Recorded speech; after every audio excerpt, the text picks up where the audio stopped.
makes the catch, and for a second straight year, the Atlantic League trophy will reside on Long Island. The Ducks are the Atlantic League champions.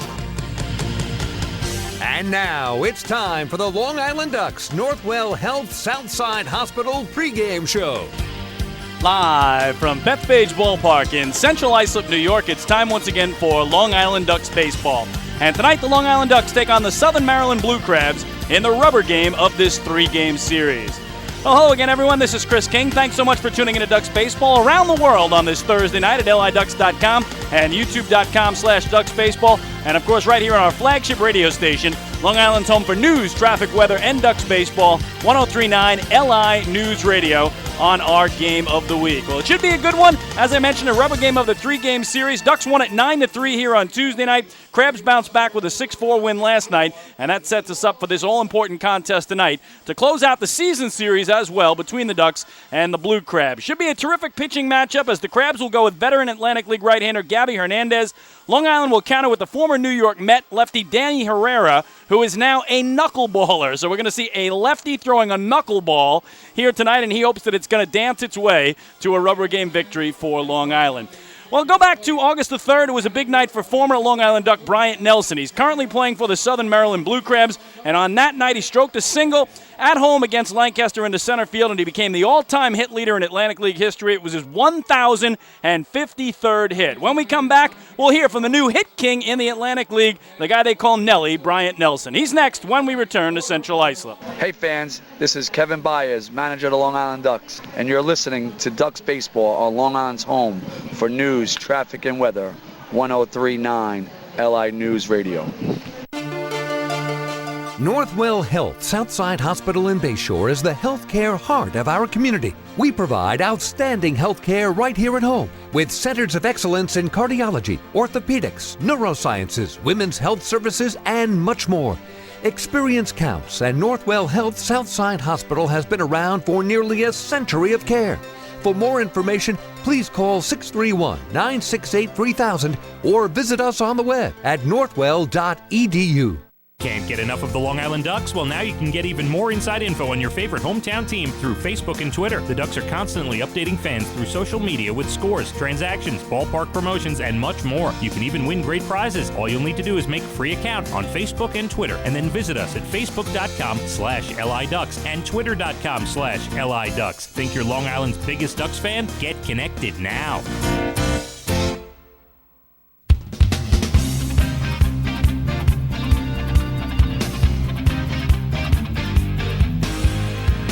Chris King back at Bethpage Ballpark. Another beautiful evening for baseball, and again the rubber game between the Long Island Ducks and the Southern Maryland Blue Crabs. Well, as we mentioned, Bryant Nelson on August the 3rd against Lancaster with a base hit became the all-time hit leader in Atlantic League history with his 1,053rd hit. He has played for 6 different Atlantic League teams, including the Ducks, 2 different stints in 2007 and 2008, and then he returned in 2012 and 2013 to help Long Island win back-to-back Atlantic League championships. So the Ducks honored him Tuesday night on the field before the opener of this three-game series, and he was joined out there by Kevin Byers, who of course was his manager during those titles with the Ducks, Buddy Harrelson, who was his first base coach, also Ducks president and general manager Michael Pfaff, and Ducks owner Frank Bolton. So that's where we start our conversation with Bryant Nelson earlier tonight, asking him about that ceremony that the Ducks gave him to honor his historic achievement here on Tuesday night. Here's Nelly.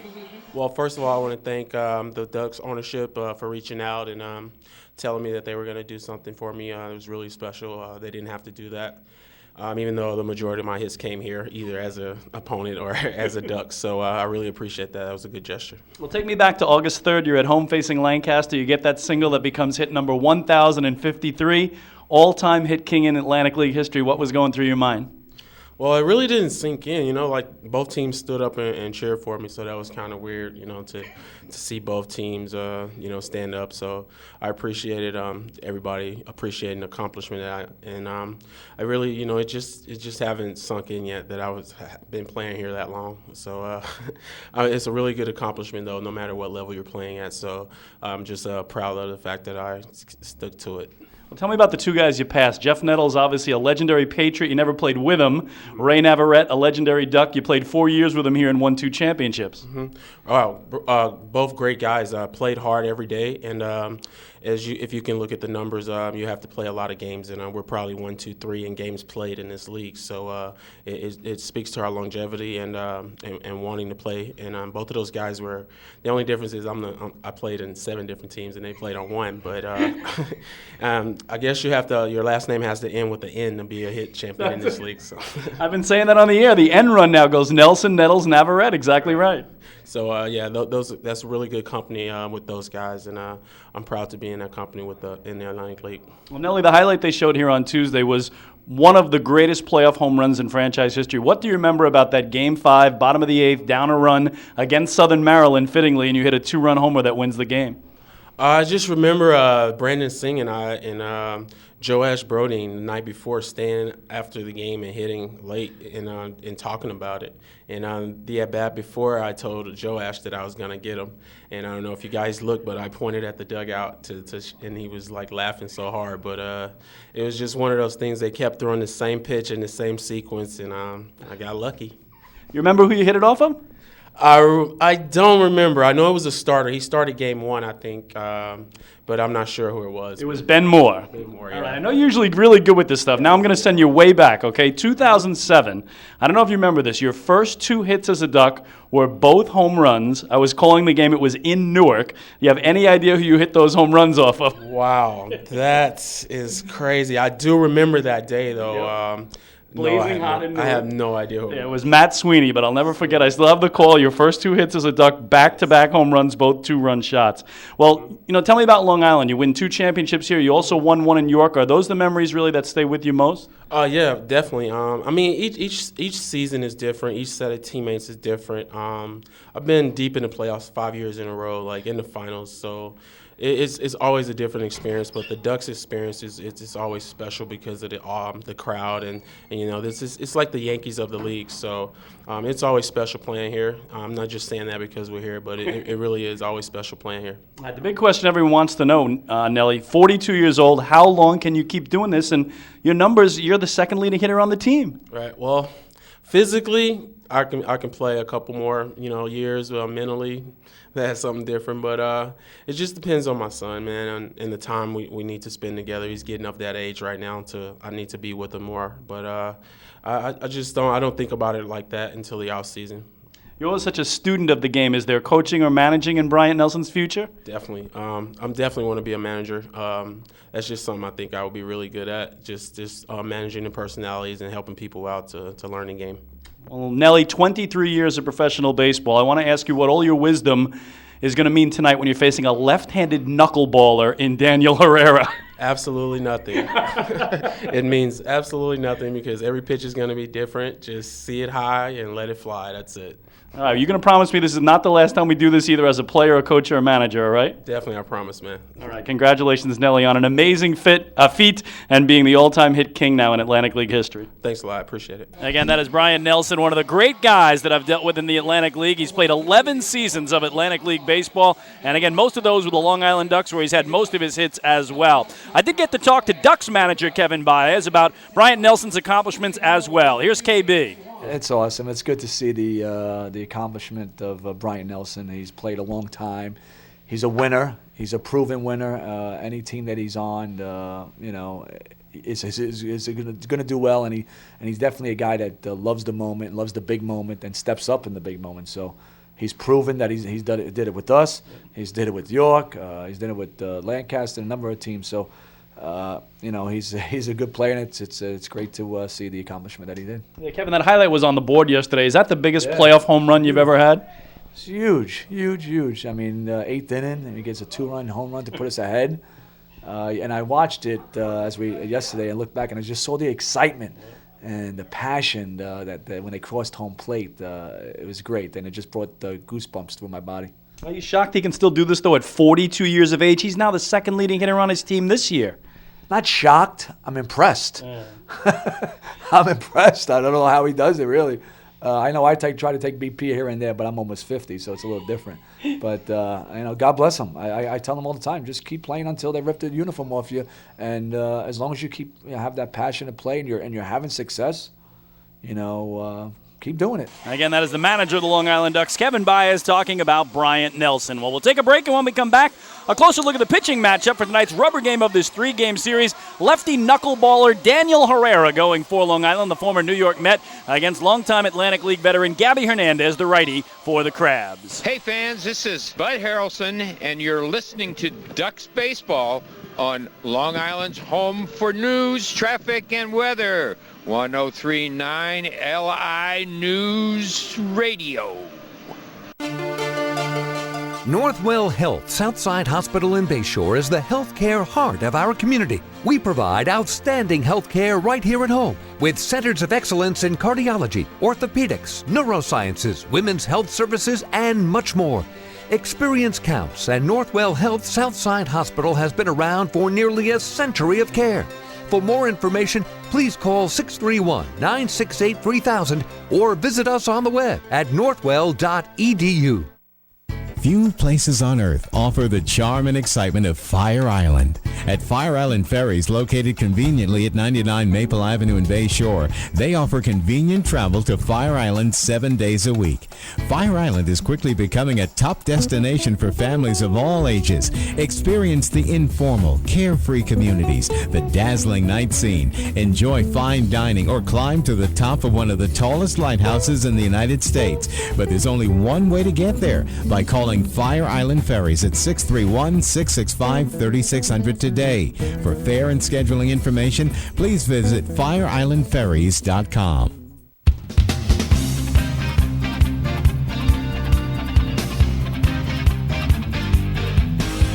Chris King back at Bethpage Ballpark before tonight's rubber game between the Ducks and the Crabs. Daniel Herrera, the lefty going for Long Island. He's 0-1 with an 11.88 earned run average in 3 games as a Duck. He'll be opposed by the righty Gabby Hernandez, 4-8 with a 5.13 earned run average. And now time for our national anthem. It's the Spartan Men's Choir of Newfield High School.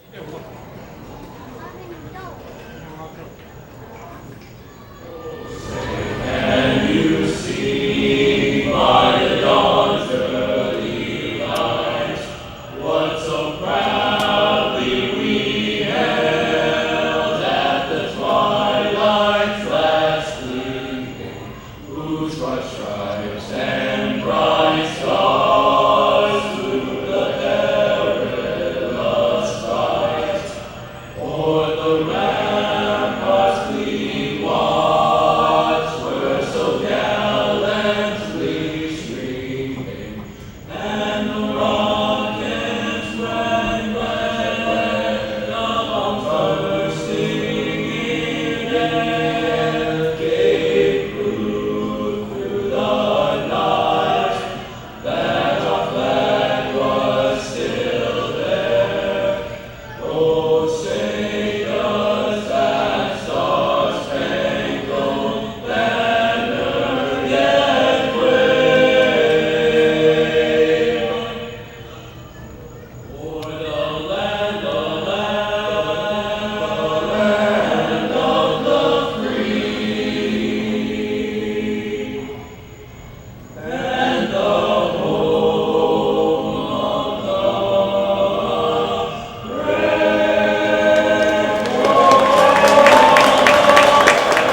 Well, terrific job, the Spartan Men's Choir of Newfield High School with our national anthem, and the color guard over at third tonight, Cub Scout Pack 120 out of Port Jeff Station. The starting lineups first for the visiting Southern Maryland Blue Crabs, as managed by their rookie skipper Jeremy Owens. Again, they come in 20-25 in the second half, currently third in the Freedom Division, 8.5 games back of the first place Sugarland Skeeters, and Darby Myers will lead it off in left field. Gary Brown, the 2-man in center. Bryant Nelson at third base, bats third, and Angel Sanchez, coming off a monster game last night, will hit cleanup and play second base. Michael Snyder is the DH and 5-man. Zach Wilson hits sixth at first base. Batting seventh, it's the right fielder Jamar Walton, hitting eighth, Angel Flores, who will catch, and batting ninth and playing shortstop, Eric Garcia. All of that in support of the right-hander, Gabby Hernandez, on the year, a 4-8 record and a 5.13 earned run average. For Kevin Baez, Long Island Ducks, they are 21-23 in the second half. Right now, third in the Liberty Division, 2.5 games back of the first-place Bridgeport Bluefish. But again, the Ducks won the first half of Liberty title, so they are in the postseason. The Blue Crabs did not win the first half Freedom Division title, so they are battling to make the postseason right now. Ducks will have Anthony Vega lead it off in left field, Feilant Lentini, the two-man in right, Delta Cleary Jr. in center hits third, and Ruben Gotai swings cleanup tonight at second base. Mike Dowd will catch and hit fifth. Tyler Colvin in the sixth hole is at first base. Mike Blank will play third base for a second straight night and bat seventh. Matt Wessinger, the shortstop, hits eighth. And Chris Skura, the local boy, will DH and hit ninth. And right now on the hill, going through his warm-ups, the 31-year-old left-hander, originally born in Odessa, Texas, but now calls Brooklyn, New York his home. 5'6", 165-pound southpaw knuckleballer. That's right, a lefty who throws knuckleballs. It's Daniel Herrera, 0-1 in 3 games as a Duck with an 11.88 earned run average. That's because he's allowed in his 8 1/3 innings of work. Again, the earned run average of his is 11.88 because he has allowed 11 earned runs in those 8 1/3 innings. He's walked 7, struck out 7, and he's given up 13 hits. So again, the rubber game of the 3-game series. Ducks won the opener here Tuesday night, a game that was actually suspended due to a failure of a light stanchion and completed yesterday, 9-3. And then in the regularly scheduled game last night, the Crabs bounced back with a 6-4 victory. So the rubber game and also the final meeting of the year between these two teams in the regular season, game number 20. Ducks have dominated the season series, winning 13 of the first 19 games between the clubs. And those 13 wins by Long Island are their most victories against any team in the Atlantic League this year. So we are just about set for baseball. The right-swinging left fielder for Southern Maryland, Darby Myers, stands in. Daniel Herrera, the lefty knuckleballer, goes into his windup, and the first pitch of tonight's game is a knuckleball off the glove of the catcher, Mike Dowd, for ball 1. So 6:37, our first pitch time, and then we'll get our temperature after pitch number 2. The 1-0 from Herrera is a knuckler for a strike, 1-1. Southern Transportation Services temperature of tonight's ball game is 78 degrees. So 78 degrees, a little more humid than it's been the last couple of nights, but still a beautiful night for baseball. Here another knuckler is grounded to short. Matt Wessinger guns across, good stretch by Tyler Colvin, and they get the speedy Darby Myers for the first out. Well, again, defensively behind Daniel Herrera tonight, it is Tyler Colvin at first, Ruben Gotai at second, Matt Wessinger the shortstop, and Mike Blank playing third base for the second straight night. First time this season that he started a game at third base. Anthony Vega's in left, Delta Cleary Jr. in center, Feilant Lentini in right, and Mike Dowd does the catching. So 1 away, and here's the center fielder and 2-hitter from the right side. It's Gary Brown for the Crabs. Herrera knuckles it in there for a strike, and the count 0-1. Brown hitting .241 on the year, 7 homers, tied for 5th on the club, and he's knocked in 27. 0-1 is a ground ball to third, off the chest of Mike Blank, picks it up, guns it to first, and a pair of groundouts to the left side to start the game tonight for Herrera and the Flock. So it'll bring up the former Duck and now the hit king in the Atlantic League, Bryant Nelson. Hitting in the third position, Southern Maryland third baseman number 24, Bryant Nelson, number 24. And again, my thanks to Bryant for being the subject of our pregame interview tonight, talking about his historic hit August 3rd in Waldorf, Maryland, a home game for the Crabs against Lancaster. In game 1 of a doubleheader, he got a single to center field, and it was hit number 1,053 to make him number 1 all-time in league history. Here he takes a knuckler off the plate for ball 1, and now the 1-0. Here's another knuckleball. That's a strike, 1-1. And one of the last questions I asked him, I said, all right, you've been playing baseball professionally for 23 years. What do you know about a lefty knuckleballer? He said, absolutely nothing. You just try to let it fly and hit it. Here he grounds it to short. Matt Wessinger guns across. And 1-2-3 on 3 ground ball outs go the Blue Crabs. Middle of the first inning tonight at Bethpage Ballpark in Central Islip, New York. It's the Southern Maryland Blue Crabs nothing, and the Long Island Ducks coming to bat. Hey fans, this is outfielder and bench coach Lou Ford, and you're listening to Ducks Baseball on Long Island's home for news, traffic, and weather, 1039 LI News Radio.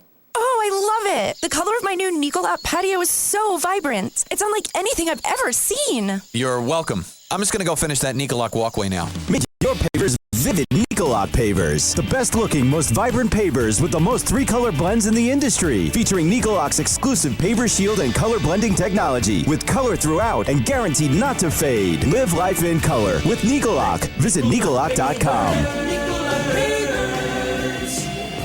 Pave your way. Bethpage Ballpark is a great place to watch a ball game, so why not do so from some of the best seats in the house? The Ducks are proud to present the brand new Long Island Ducks Beer Garden. Open for all fans on nights when the Smokin' Owls party deck has not been reserved, the Beer Garden will feature a variety of frosty draft and bottled brews, as well as several food choices. The area has been decked out with bar rail seating and Ducks branded furniture to provide a comfortable atmosphere for everyone. Be sure to stop by and check out the brand new Long Island Ducks Beer Garden on your next visit to the ballpark.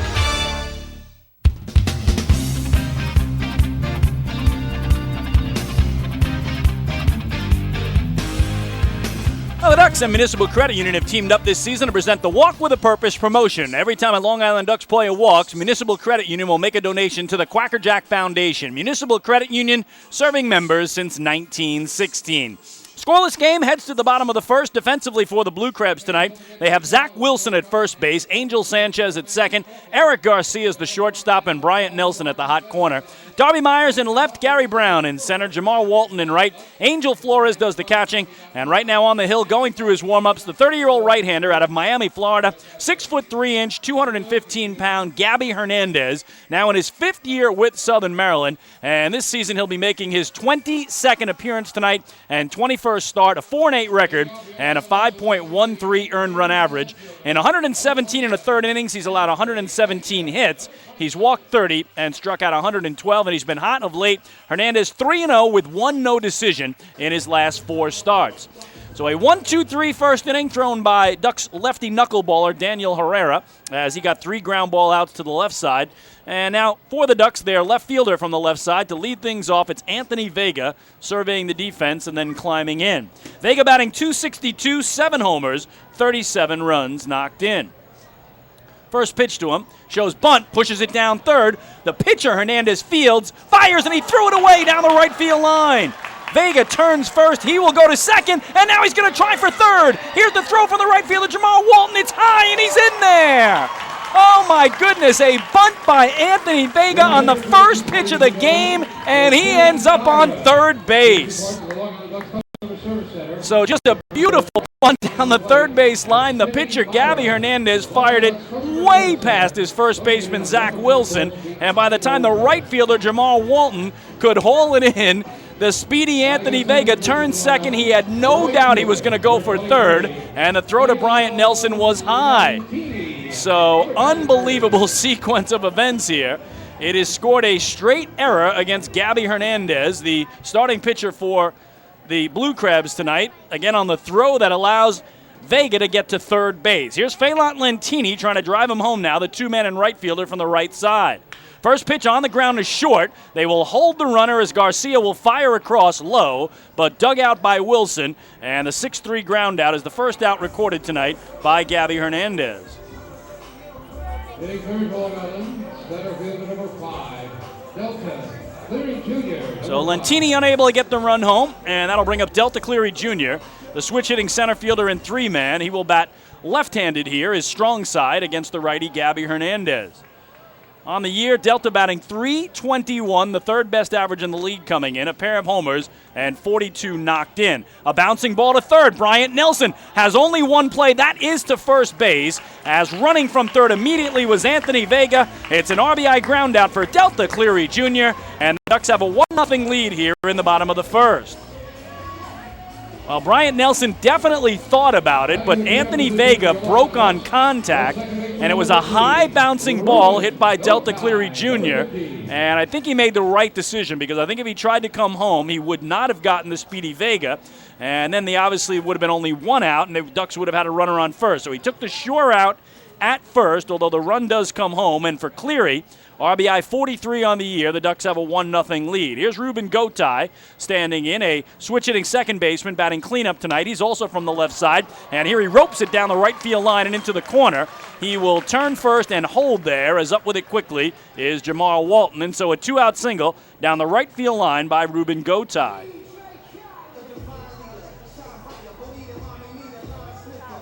Hitting in the fifth position, Long Island Ducks catcher number 29. So that's the first hit of the game for Long Island. They got a run without a base hit due to the 3-base throwing error by Gabby Hernandez, the starting pitcher tonight for Southern Maryland. So Ruben Gotay, the 2-out runner at first, and here's Mike Dowd, the catcher and 5-man from the right side. Dowd, a .301 hitter on the year. That's 10th best in the Atlantic League for batting average. 3 homers, 37 runs batted in. Ducks up 1-0 in the last of the first. Hernandez pitch is swung through. 0-1 now on Mike Dowd. So crazy beginning to this game with Vega bunting his way aboard and ends up on third base. Lentini goes after the first pitch he sees, and they can't get him home, but then Delta Cleary with that Baltimore chop that bounced high enough to allow Vega to break on contact, and Bryant Nelson elected to go to first base and get out number 2 instead. Here another wicked swing and a miss by Dowd, and the count 0-2.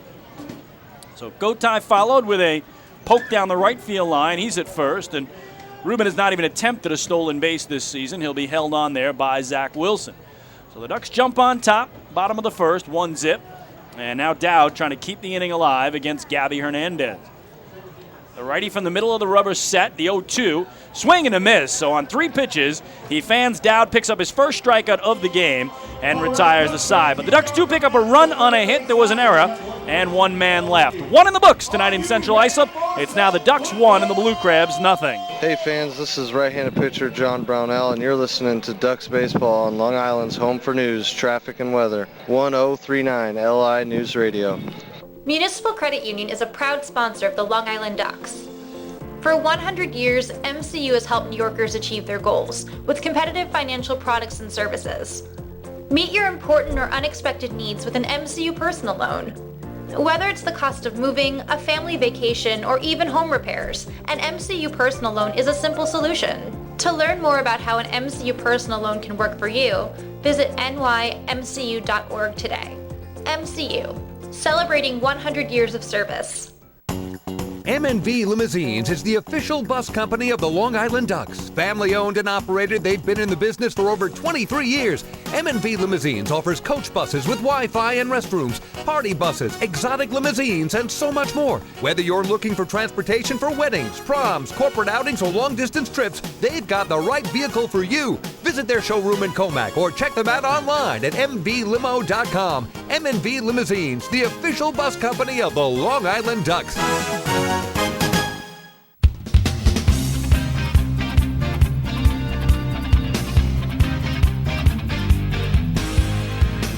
The Ducks with a 1-0 lead as we go to inning number 2, and the Ducks Health Report is brought to you by Island Shore Physical Therapy, the official therapist of the Long Island Ducks. Couple pitchers all out injured. DJ Mitchell has an oblique injury. Lat strains for Dustin Richardson and Scott Schumann. They are all with no timetable for their return, as is Mark Minakazi, who's got an ankle problem.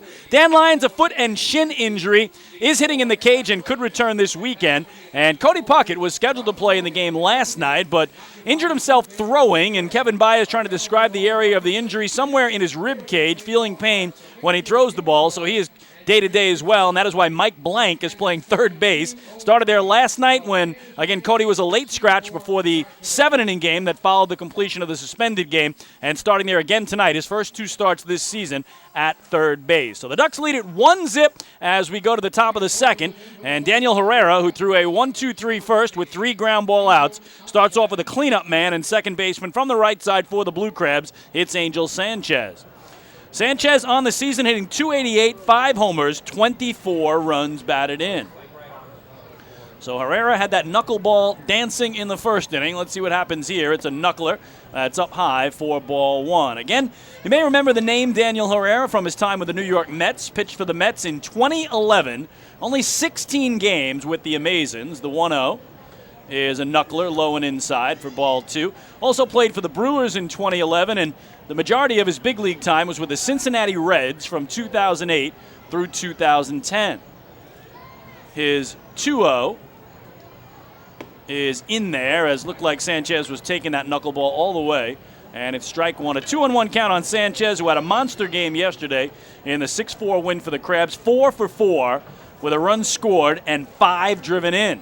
Here it gets the inside corner, says home plate umpire Tom Gandolfo Jr., and the count 2-2. Gandolfo Jr. joined by Fred DeJesus, our umpire at first, and Carl Villanueva, the man in black, around at third. So Herrera waits for Sanchez to stand back in, and Daniel's 2-2 pitch. Fastball, and he drilled it deep to left field. Vega going back at the track, at the wall, looking up, and that ball is gone. So Daniel Herrera tried to sneak a fastball by Angel Sanchez, and that's not going to happen the way he is swinging the bat. And he has tied this game at 1 with his 6th homer of the season. Touches home plate again last night, the 4 for 4 game. He had a 2-run homer, a double, 2 singles, scored 1 and drove in 5. And here, I don't think Daniel Herrera is going to try that fastball sneaky pitch again on Angel Sanchez, that's for sure, because he clubbed it over the wall and left.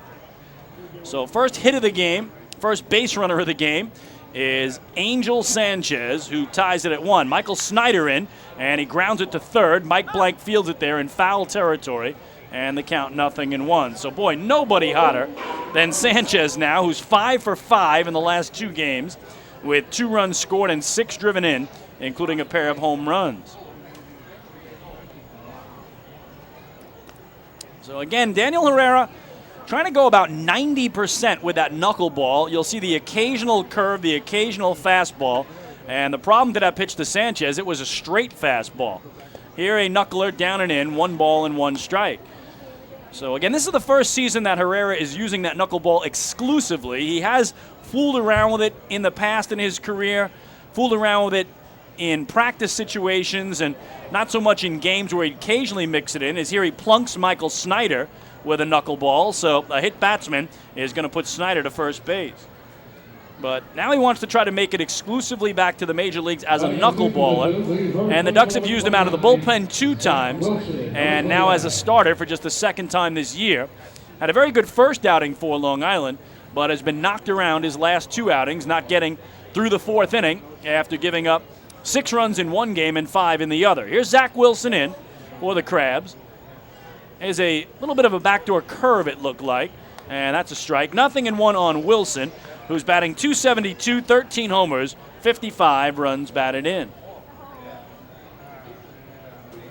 0-1 is a knuckleball, swung through, 0-2. So, again, there's so many different things that go into a knuckleball situation when you have a guy like Herrera on the hill. For Mike Dowd, he's got to catch that ball all night. You also have to hold the runners a lot tighter because the knuckleball is coming in so slow it can be easy to run on.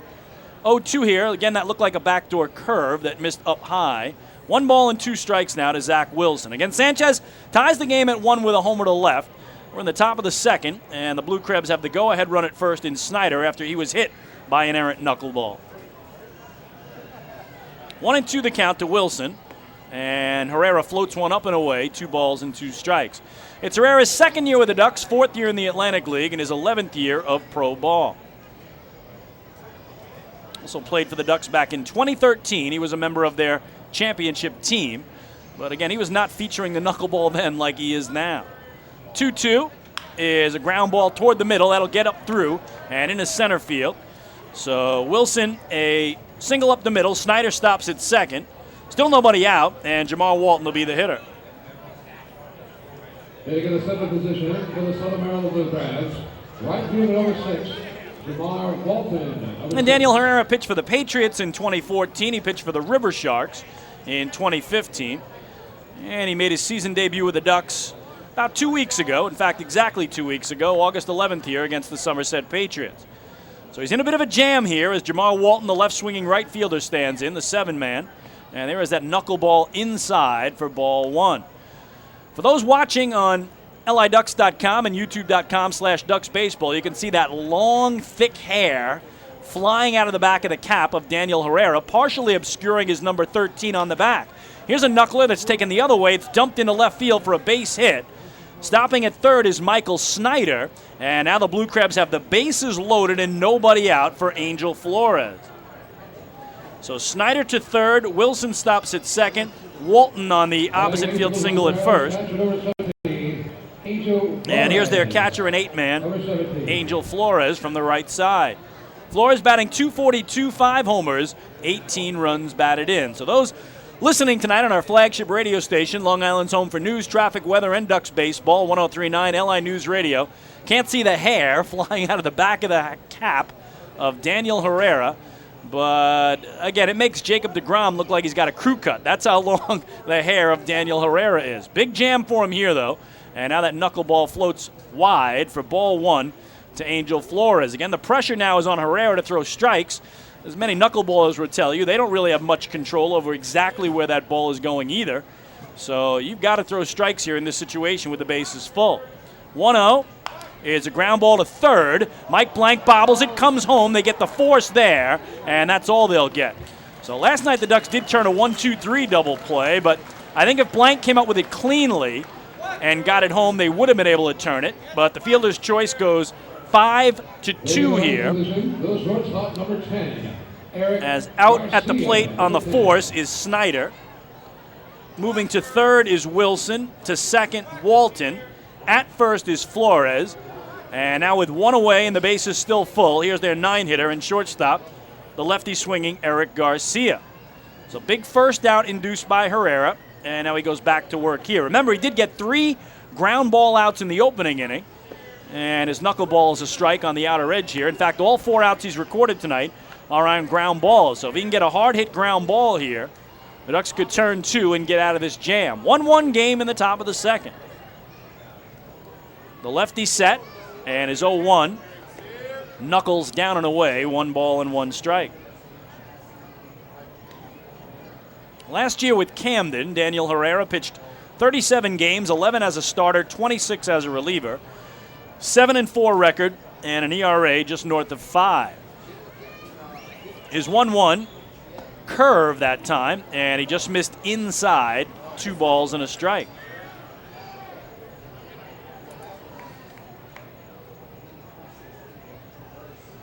Stares home to Mike Dowd, a long stare this time. And now comes set right at his letters. The 2-1, a late strike call by home plate umpire Tom Gandolfo, but that'll even up the count at 2-2.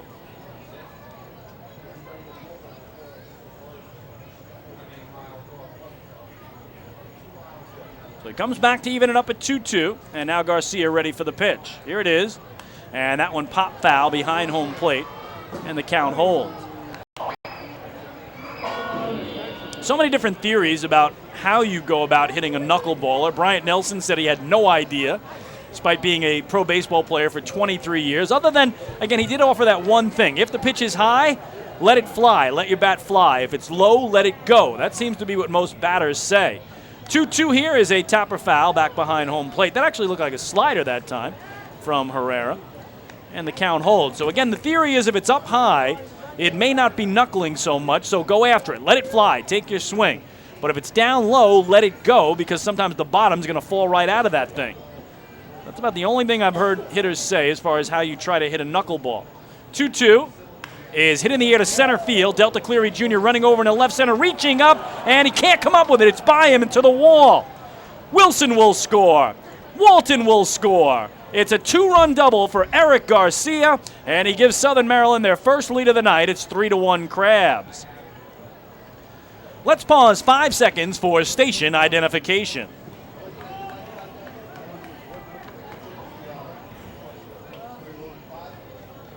Chris King back at Bethpage Ballpark. Thank you so much for tuning into Ducks baseball tonight. The Blue Crabs have just taken a 3-1 lead on a 2-run double to left center by Eric Garcia, as Delta Cleary Jr., the center fielder, tried to cut it off in the gap, but it went by him and all the way to the wall.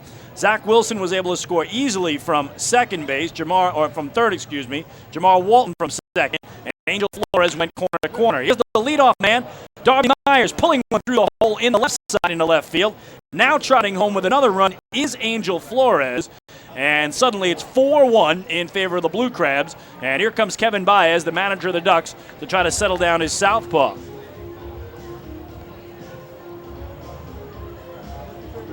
So Darby Myers' first hit of the night through the left side of the infield. Brings home Angel Flores. Eric Garcia stopped at third.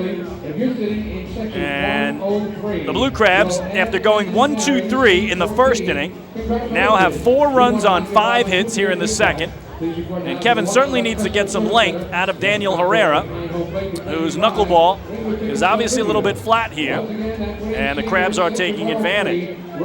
So Eric Garcia, 2 runs batted in for him, numbers 37 and 38 on the year.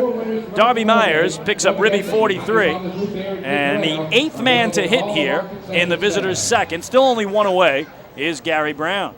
Eric Garcia at third, Darby Myers at first. And here's Brown, who grounded out to third back in the opening inning. This one crushed down the left field line. That's going to be a base hit. Garcia will score from third. Quick throw in by Anthony Vega holds him to a single, but it's an RBI for Gary Brown, and now a 5-1 Blue Crabs advantage.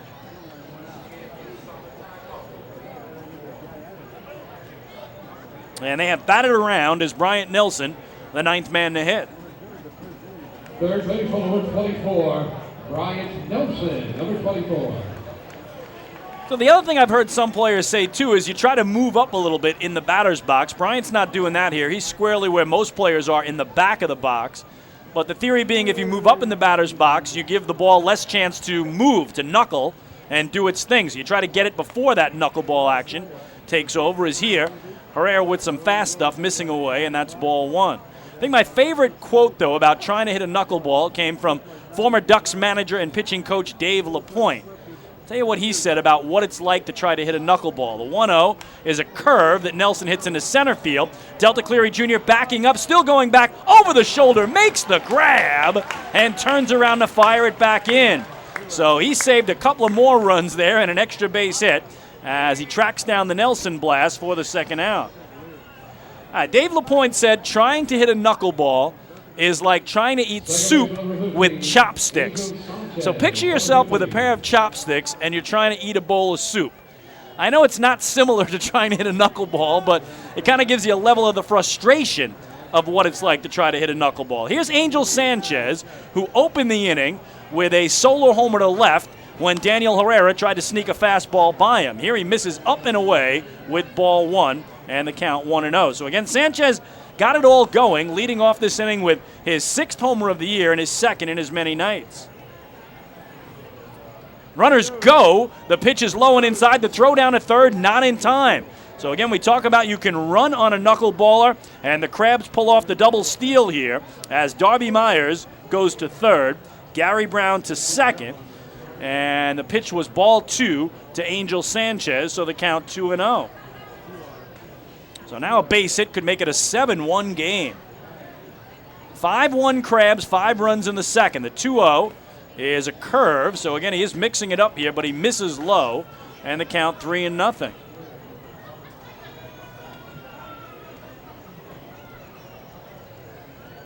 First base open now, and the 3-0 is way outside ball 4. So first walk tonight for Daniel Herrera, and the bases are loaded again, this time for Michael Snyder, who he hit with a pitch. So how much more rope is Kevin Baez going to give his left-hander here? Designated hitter number 16, Michael Snyder, number 16. Snyder, the 11th man to hit here in the top of the second. Again, he was the one hit by a pitch, but then forced out at home plate on that ground ball that was hit by Angel Flores with the bases loaded. Taps this one foul down the left field line. 0-1 on Michael Snyder, who's been one of their hottest hitters of late. As last night he had a 4-game multi-hit run come to an end. He had 4 straight multi-hit games. And in those 4 games, 9 hits, 2 homers, 7 runs batted in. Last night he went just 1 for 3 with a double, a single, a walk, and a run driven in. So bases loaded for him here with 2 away, 5-1 Crabs in the second. Herrera's 0-1 is hit towards second. Ruben Gotay has it played perfectly, and he will grab the line drive that finally will end the inning. But not before Southern Maryland sends 11 men to the plate. They score 5 runs on 6 hits. There was a walk. They leave the bases loaded. We go to the bottom of the second on Long Island. It's the Blue Crabs 5 and the Ducks 1. Hey fans, this is shortstop Dan Lyons, and you're listening to Ducks Baseball on Long Island's home for news, traffic, and weather. 1039 LI News Radio. Hey PSEG Long Island customers. Want to learn how to save on your electric bill? Here's one way. You can save up to $100 each year by simply replacing 10 incandescent bulbs with CFL or LED bulbs. Want to save even more? Take our online home energy survey. It's free, it takes just 10 minutes to complete, and it may save you hundreds more. Find out about our energy efficiency programs at www.psegliny.com/savemoney. Have your birthday at the ballpark this season and celebrate with the flock. Kona Ice birthday party packages with the Long Island Ducks are now available. Each package includes 10 box seats, a commemorative birthday t-shirt and autographed baseball, a pizza and Kona Ice party in the Hebrew National Picnic area, and so much more. Best of all, the birthday child will stand on the dugout while the entire crowd sings happy birthday. Reserve your party today by calling the group sales department at 631-940-3825. Kona Ice birthday parties with the Long Island Ducks, a once-in-a-lifetime experience.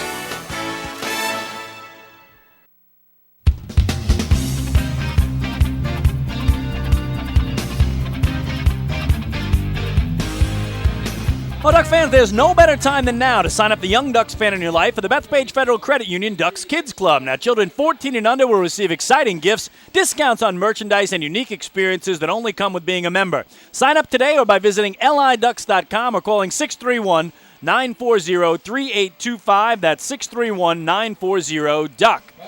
So Long Island trailing by 4 runs as we head to the bottom of the second. 5-1 is the score in favor of the visitors, the Southern Maryland Blue Crabs. And Gabby Hernandez, who spent a long time in the third base dugout in the top of the inning as his club sent 11 men to the plate and put a 5 spot on the board, goes back to work here against the 6-hitter and first baseman for Long Island, and that is Tyler Colvin. First pitch to him is inside for a ball, and the count 1-0. Colvin on the year batting .192, 3 homers, 21 runs batted in. The 1-0 is just away for ball 2. So work to be done for Long Island, but again, they still have 8 innings to try to get something going here. Trailing by 4, the 2-0 is ripped past the diving first baseman Zach Wilson and down the right field line into the corner. Colvin turns first, he's going to dig for second, and now he checks the ball in the corner, he's going to try for third. Here's the relay throw, no, it's cut off, and so that's going to be a triple for Tyler Colvin. So that's what the Ducks needed to get their offense started.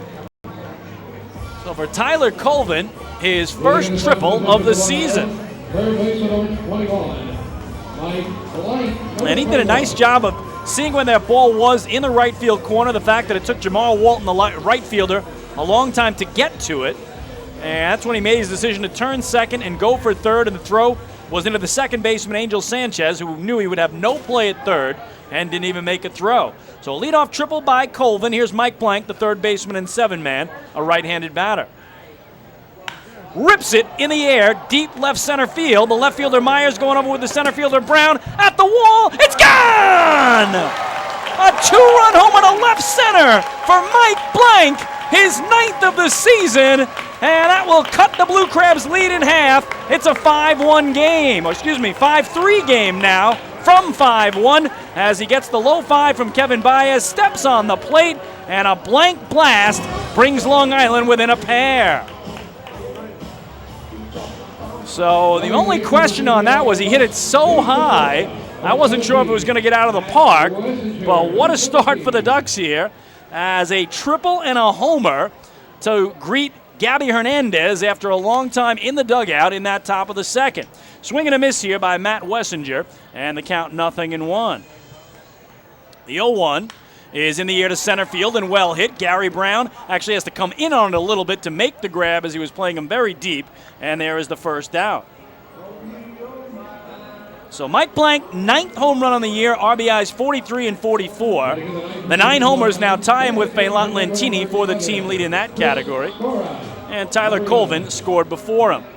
So one away on the Wessinger fly out to center. And here's Chris Skur, the DH and 9-hitter for Long Island from the right side. On the year, batting just .105. He is 2 for 19 in his 10 games as a Duck. And here he takes a pitch for a strike, 0-1. Skura, again, a local boy for Long Island, a native of Selden here on the island. The 0-1 is on the outside corner at the knees, 0-2. So the Ducks jump on Gabby Hernandez for the triple and the homer. And a 5-1 game is now 5-3. 0-2 pitch. In the dirt, sliding to his right to make the nice block is Angel Flores. And the count 1 ball and 2 strikes. So the Ducks with a single run in the first, 2 in the second, but still 2 shy of the 5 spot, hung up by the visitors in the top of inning number 2. 1-2, slider, and he swung through it. So second strikeout tonight for Gabby Hernandez, 2 away, and back to the top of the order for Anthony Vega.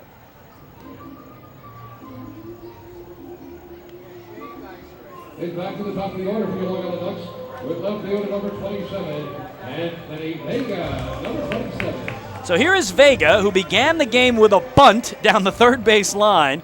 The pitcher, Gabby Hernandez, got to it first, fired it way past his first baseman, Zach Wilson, and down the right field line, and Vega ended up on third base on the very first pitch of the game.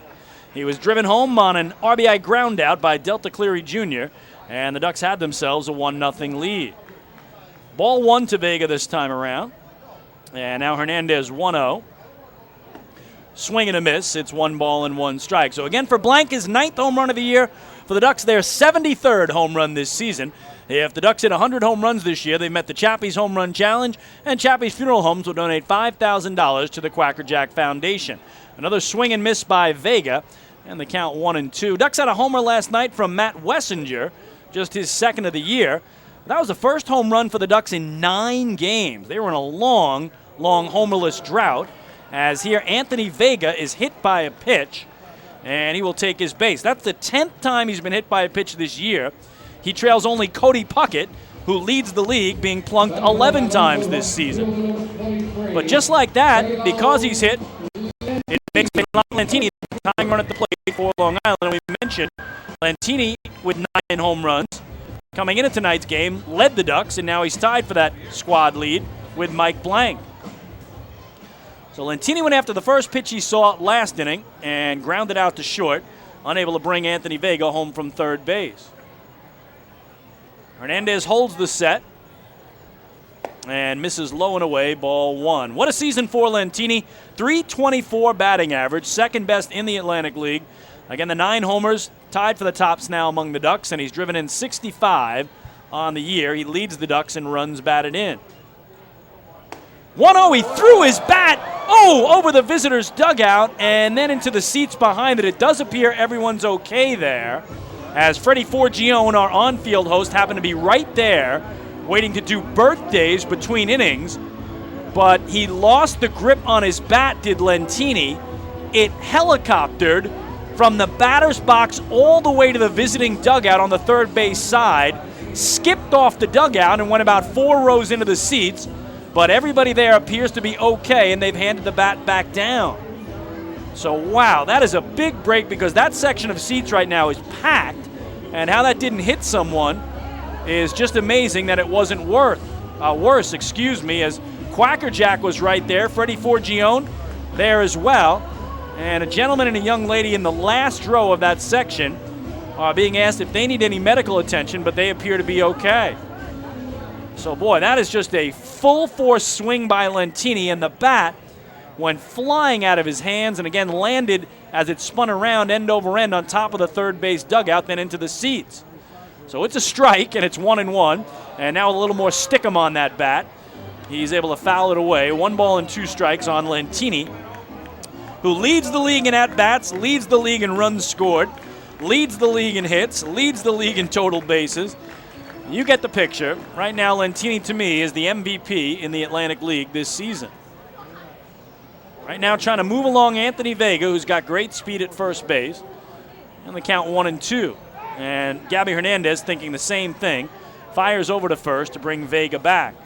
Vega 17 steals this season. He's been caught 6 times. So Ducks down 5-3 here in the bottom of the second. Lentini, we mentioned those 9 home runs. 4 of them have come against the Blue Crabs this season. So he has taken it to Southern Maryland. Watches this one go low and away, 2 balls and 2 strikes. Not only 4 home runs, but how about this? In the season series, Lentini, 21 runs batted in against the Blue Crab staff alone. So got to be one of his favorite teams to play. And again, the Ducks have 13 wins against Southern Maryland. They're most against any club in the league. 2-2. Curveball, he waited on it, drilled it down the left field line, but he was out in front of it. And it smashes off the facing of the Smokin' Owl's party deck out there. Also the brand new beer garden well down the left field line. So, boy, you can't hang a curveball to Feilant Lentini the way he is locked in of late. And he was a little too anxious. Got that bat head around early. So Vega back to first. He's the 2-out runner. And the count remains 2-2 on Lentini. Gabby Hernandez, the righty from the middle of the rubber, set. His pitch, low and away, and the count now full. They appeal to first. Fred DeJesus says he held up. And now Anthony Vega will run free from first base on a 2-out payoff pitch. So if Lentini can hit a gap, Vega would score, I think, easily with the speed he has and the fact he'll get a big running start. Lentini ready, waggling the bat. The 3-2 is a tapper foul, third base side. Vega already down to second base, will head back to first.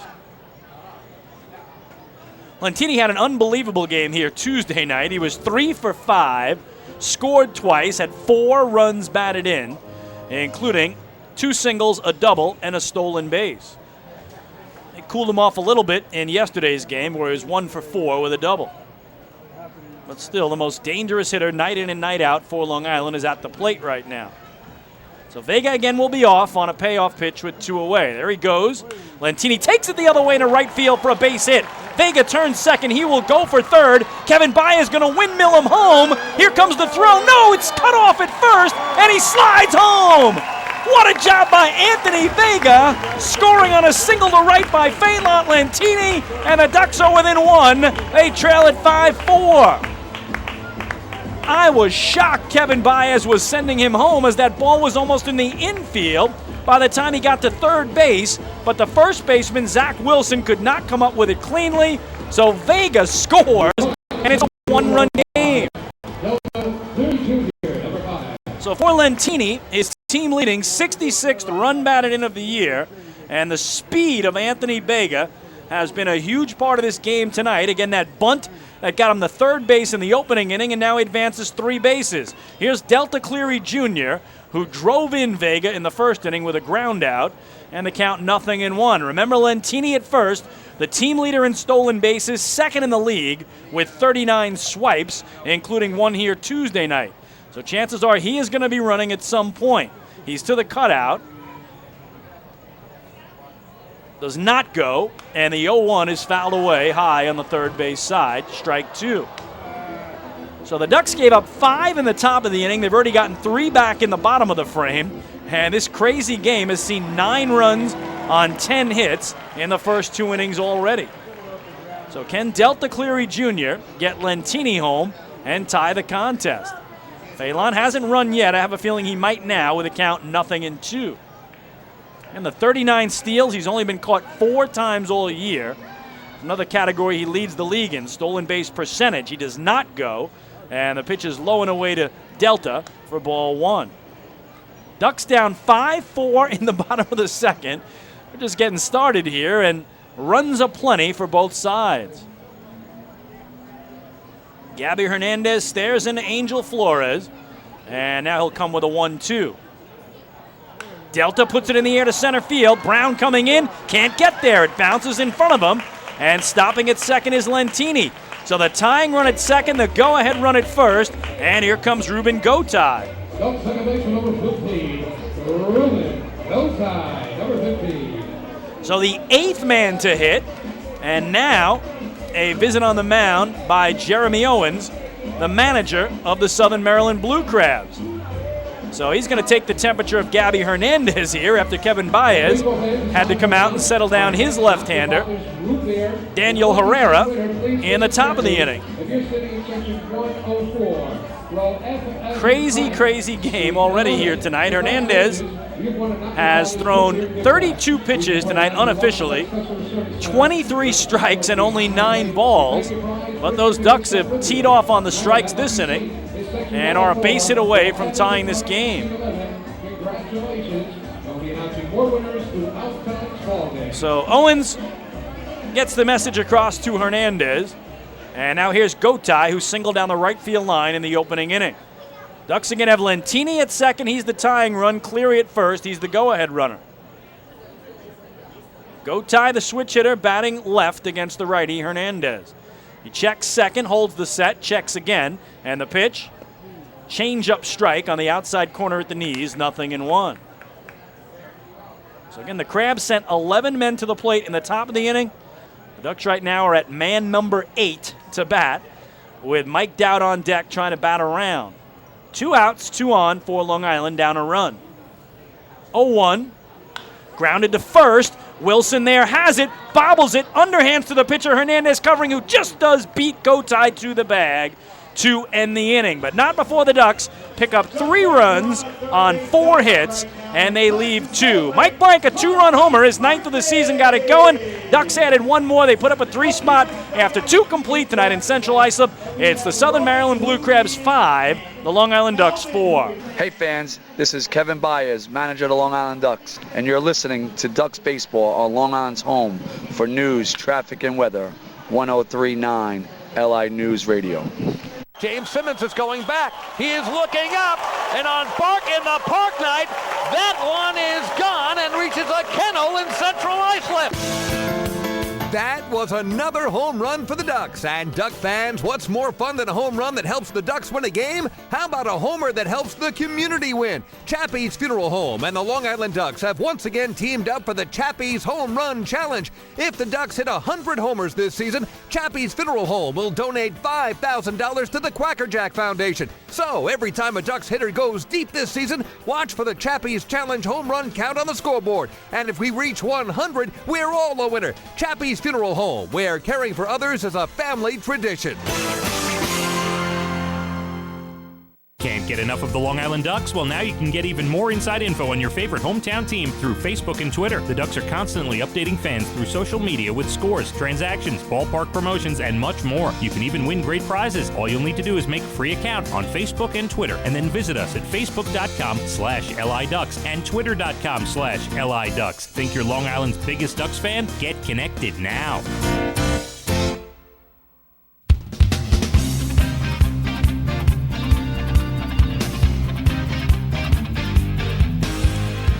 We got a barn burner tonight at Bethpage Ballpark in Central Islip, New York. 2 innings in the books. The Southern Maryland Blue Crabs have a 5-4 lead over the Long Island Ducks. We checked the out-of-town scoreboard from the Atlantic League last night. Lancaster, a 4-1 win over the Somerset Patriots in Bridgewater, New Jersey.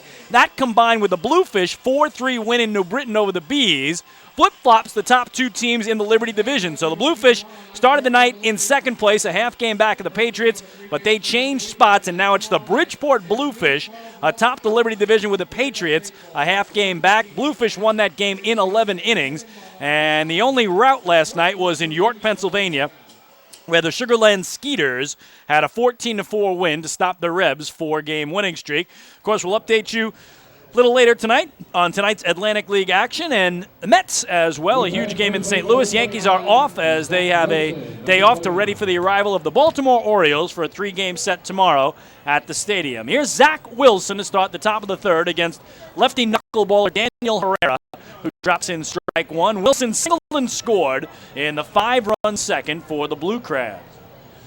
So again, both pitchers have really struggled so far. Well, let's see if they find their grooves here as we move toward the middle innings, as here's a ground ball foul down the left field line. 0-2 now on Zach Wilson. So again, Lancaster has won the first 2 games of that series in Somerset over the Patriots. The Bluefish and Bees have split the first 2 games, so they get a rubber game tonight. And the Skeeters and Rebs have split the first 2, a rubber game in New York. 0-2, boy, looked like it had the plate, looked like it was right there. I can only guess low on that pitch. That was a backdoor curve from Daniel Herrera. I have no idea where that pitch was, but it was called a ball by Tom Gandolfo Jr. So the 1-2. is a swing and a miss as a knuckler in on the hands, got him waving over the top of it. First strikeout tonight for Daniel Herrera. One away.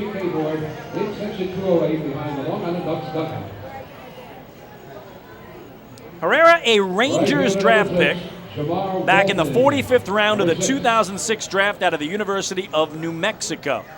So that's how he started his professional career. And again, made it up to the big leagues for 131 games. Here's Jamar Walton. He too singled and scored in the 5-run second. And he takes one low and away. 1-0, the count to Walton.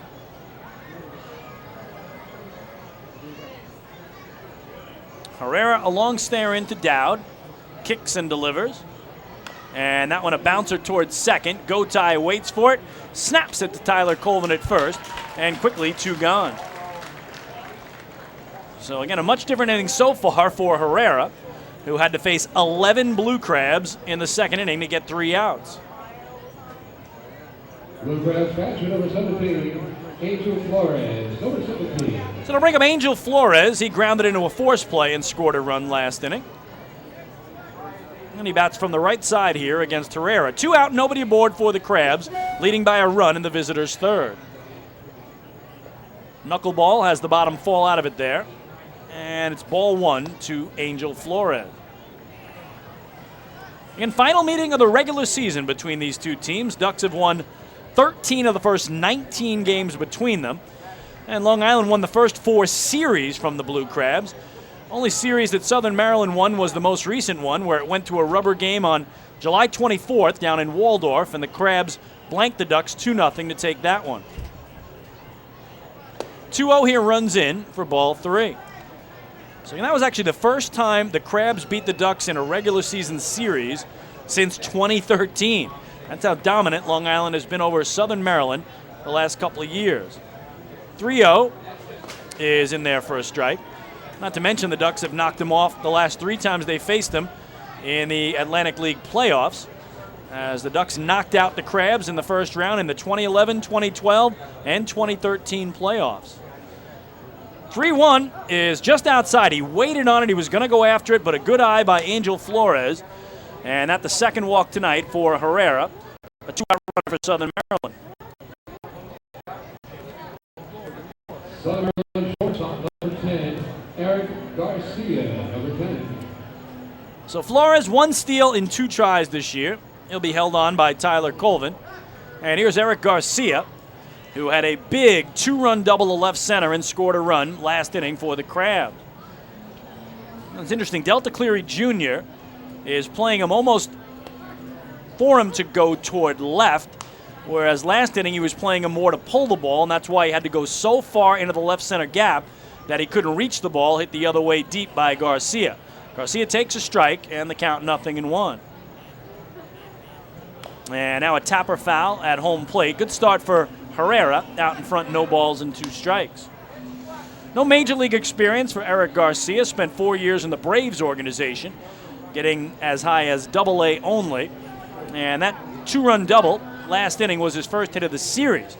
He was 0 for 5 in the first 2 games.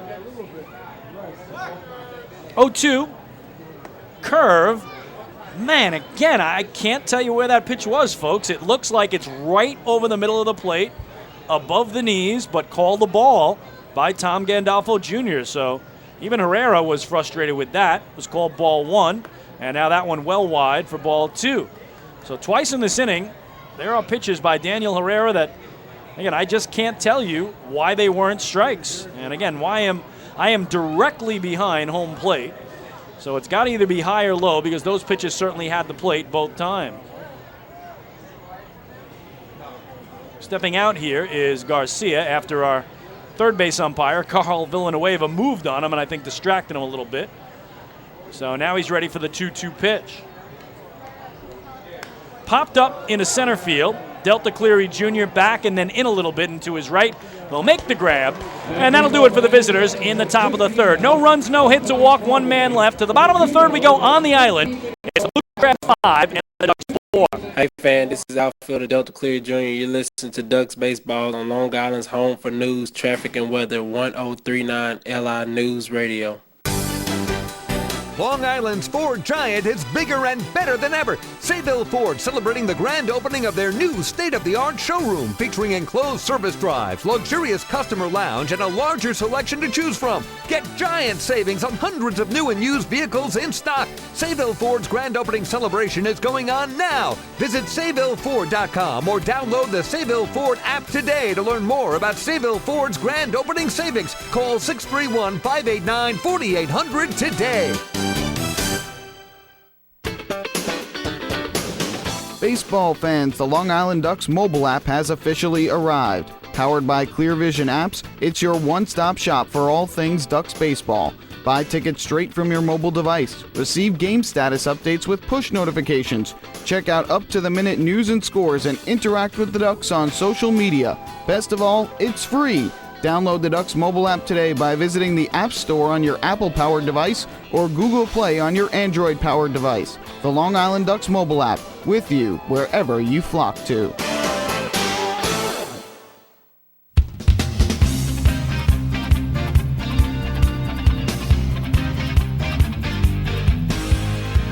Well, hey, Duck fans, the final out on the top of the third inning was the 15th out of tonight's ball game. Now, did you know that a 15-minute call to Geico could save you 15% or more on your car insurance? Get a free quote today. Call 1-800-947-AUTO. That's 1-800-947-AUTO or visit geico.com. We head to the bottom of the third.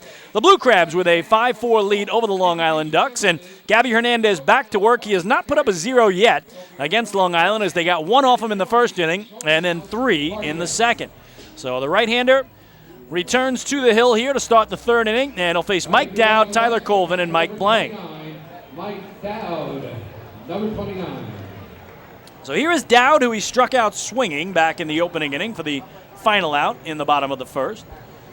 And Dowd has been Dowd has been the Ducks' best hitter this year at home with a .370 average at the Duck Pond. Easy for me to say. First pitch to Mike is stroked into center field. Gary Brown coming on hard will make the running catch slightly toward right center. So one pitch and one out as Dowd hit it hard, but Brown got a nice jump, put it away. Ducks first baseman number 22, Tyler Colvin, number 32. So here's Tyler Colvin. He tripled down the right field line last inning, and my broadcast partner Michael Pollack digging out the stat that his last triple was more than a calendar year ago. He was playing with Charlotte July 29th, 2015, the last time he had a three-bagger. So here he takes down and in, and the count 1-0 now to Tyler Colvin. Colvin was just 1 for 7 in the first two games of the series with a double as his only hit on Tuesday night. The 1-0 is ripped down that right field line again, but this time he's too far in front of it. Solid contact, the foul ball, and they count 1-1 on Tyler Colvin. Colvin is one of those Ducks who struggled against the Blue Crabs this year. Despite the fact Long Island has won 13 of the 19 games, Colvin has hit only 143 against Southern Maryland's pitching staff, which again, stat-wise, is the worst in the league with a team ERA of 4.46 runs per game earned. Here he thought about it, laid off it, and it's strike two. Count 1-2 now to Tyler Colvin. So again, those are the problem areas for Southern Maryland. The reason they have the worst overall record in the league this year at 46-69. They're 7th in hitting and 8th in pitching in an 8-team league. So they've gotten the hitting turned around of late, and they are playing some of their best baseball, though, is coming in tonight. They have won 4 of their last 5 games. Hernandez misses with the 1-2, and now the count even on Tyler Colvin. And he's going to call time. In fact, these Blue Crabs coming here to start this series on Tuesday night. We're coming off their first sweep of the year as they took 3 at home from the New Britain Bees. The 2-2 to Tyler. Taking the other way this time, deep to left. Darby Myers going back to the track near the wall, and that ball is off the wall. Cruising in a second with a double is Tyler Colvin, so he is halfway to the cycle, and he's got the 2 toughest hits out of the way. He's got the double and the triple done already. Local third baseman number 21, Mike Blank, number 21. So the Ducks now with a tying run in scoring position with Colvin at second and 1 away, and here's Mike Blank, who hit a 2-run homer to left center his last time up, his 9th of the season. And it was a bomb. He absolutely crushed it. Here, it looked like he was going to show bunt there. But again, there is one out. Unless he was trying to bunt his way on. Now he does not show that and brings it up above his right shoulder. And bounces one to short.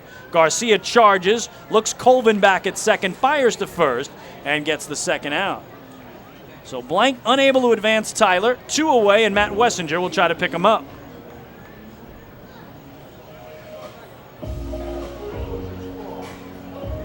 Number 17, Matt Wessinger, number 17. We mentioned Wessinger had a home run last night, a solo shot in the bottom of the 7th inning. Again, last night's game was a 7-inning contest. Brought the Ducks within 6-4. They would get the tying run to the plate, but couldn't get it done against Cody Epley, who closed him out for his 24th save. Swing and a miss by Wessinger, and the count 0-1. His only other home run was June 30th against the York Revolution, so almost 2 months between home runs for Wessinger. So Hernandez trying to hang up that elusive 0 against Long Island. The Ducks with Colvin at second, 2 away, and Wessinger in the right-hand batter's box, down 0-1. And now he takes it the other way to right field. Jamar Walton, though, drifting back to line it up, will make the catch. And that'll do it for Long Island. No runs, a hit, a man left. 3 in the books in Central Islip. It is the Southern Maryland Blue Crabs 5 and the Long Island Ducks 4. Hey fans, this is infielder Cody Puckett, and you're listening to Ducks Baseball on Long Island's home for news, traffic, and weather. 1039 LI News Radio. Few places on earth offer the charm and excitement of Fire Island. At Fire Island Ferries, located conveniently at 99 Maple Avenue in Bay Shore, they offer convenient travel to Fire Island 7 days a week. Fire Island is quickly becoming a top destination for families of all ages. Experience the informal, carefree communities, the dazzling night scene, enjoy fine dining, or climb to the top of one of the tallest lighthouses in the United States. But there's only one way to get there, by calling Fire Island Ferries at 631-665-3600 today. For fare and scheduling information, please visit fireislandferries.com. Hey Ducks fans, stay up to date with Long Island's hometown team by visiting Quack of the Bat, the official blog of the Long Island Ducks. Quack of the Bat will bring Ducks fans beyond the headlines with in-depth feature articles, breaking news stories, game previews, post-game wrap-ups, and so much more. Interact with the team during the entire season through quotes directly from the players and coaches, as well as exclusive video clips and photos. Check out the blog today at quackofthebat.wordpress.com. Quack of the Bat, the official blog of the Long Island Ducks.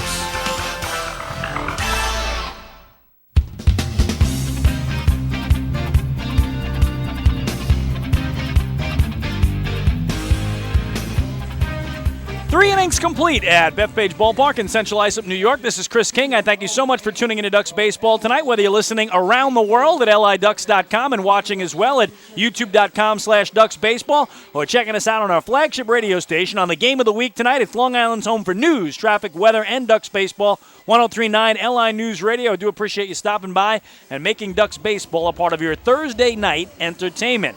It certainly has been an entertaining game. Blue Crabs lead at 5-4 as we head to the fourth. For Southern Maryland, 5 runs, 6 hits, 1 error. For the Ducks, 4 runs, 6 hits, no errors. And into his 4th inning of work is the lefty knuckleballer Daniel Herrera for Long Island against Darby Myers at the top of the order.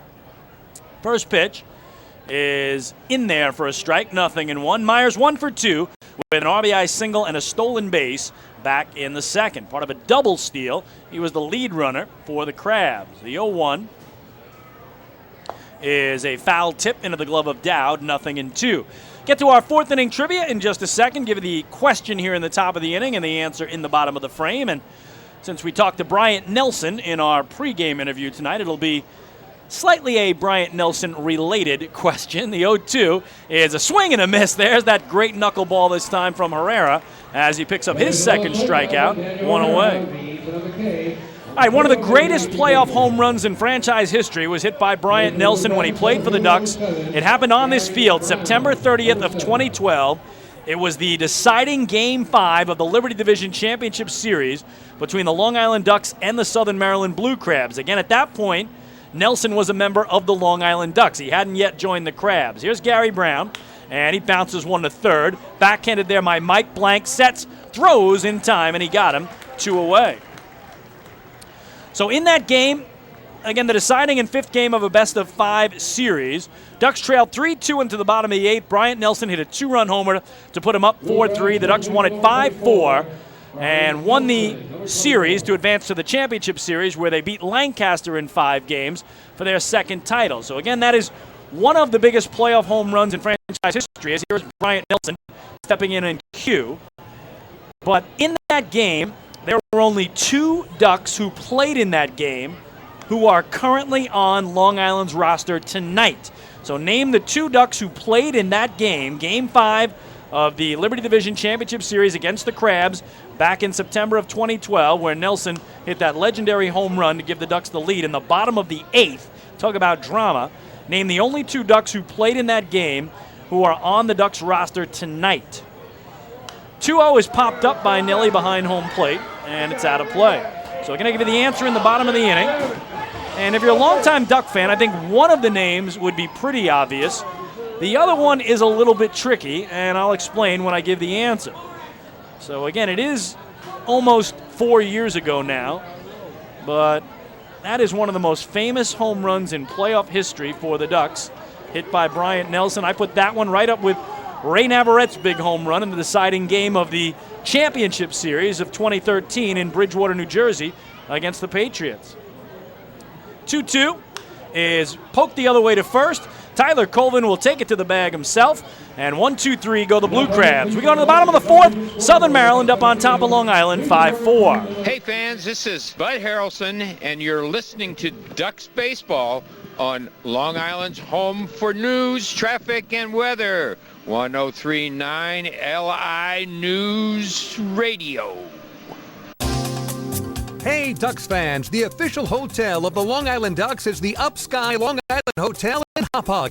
It's centrally located on the north shore of Long Island and offers a home away from home for both business and leisure guests. The Upsky Long Island Hotel features an indoor pool, 24-hour business center, a fitness center, and complimentary Wi-Fi in all guest rooms. Enjoy the contemporary American cuisine at the Fountain Grill restaurant or grab a quick bite to eat at Cafe Pronto. Best of all, it's only minutes from Bethpage Ballpark. The Upsky Long Island Hotel, the official hotel of the Long Island Ducks. Call 231-1100 today. That's 631-231-1100. Family fun every time. Beautiful evening for baseball. Big action every time. He reaches up, it's gone! Great value every time. And the Ducks have won it 7-1. The Ducks schedule is loaded with new promotions this season, and with an average ticket price of just $10 and free parking, there is no better value on Long Island. For game times and tickets, visit liducks.com. Long Island Ducks Baseball. Good times every time.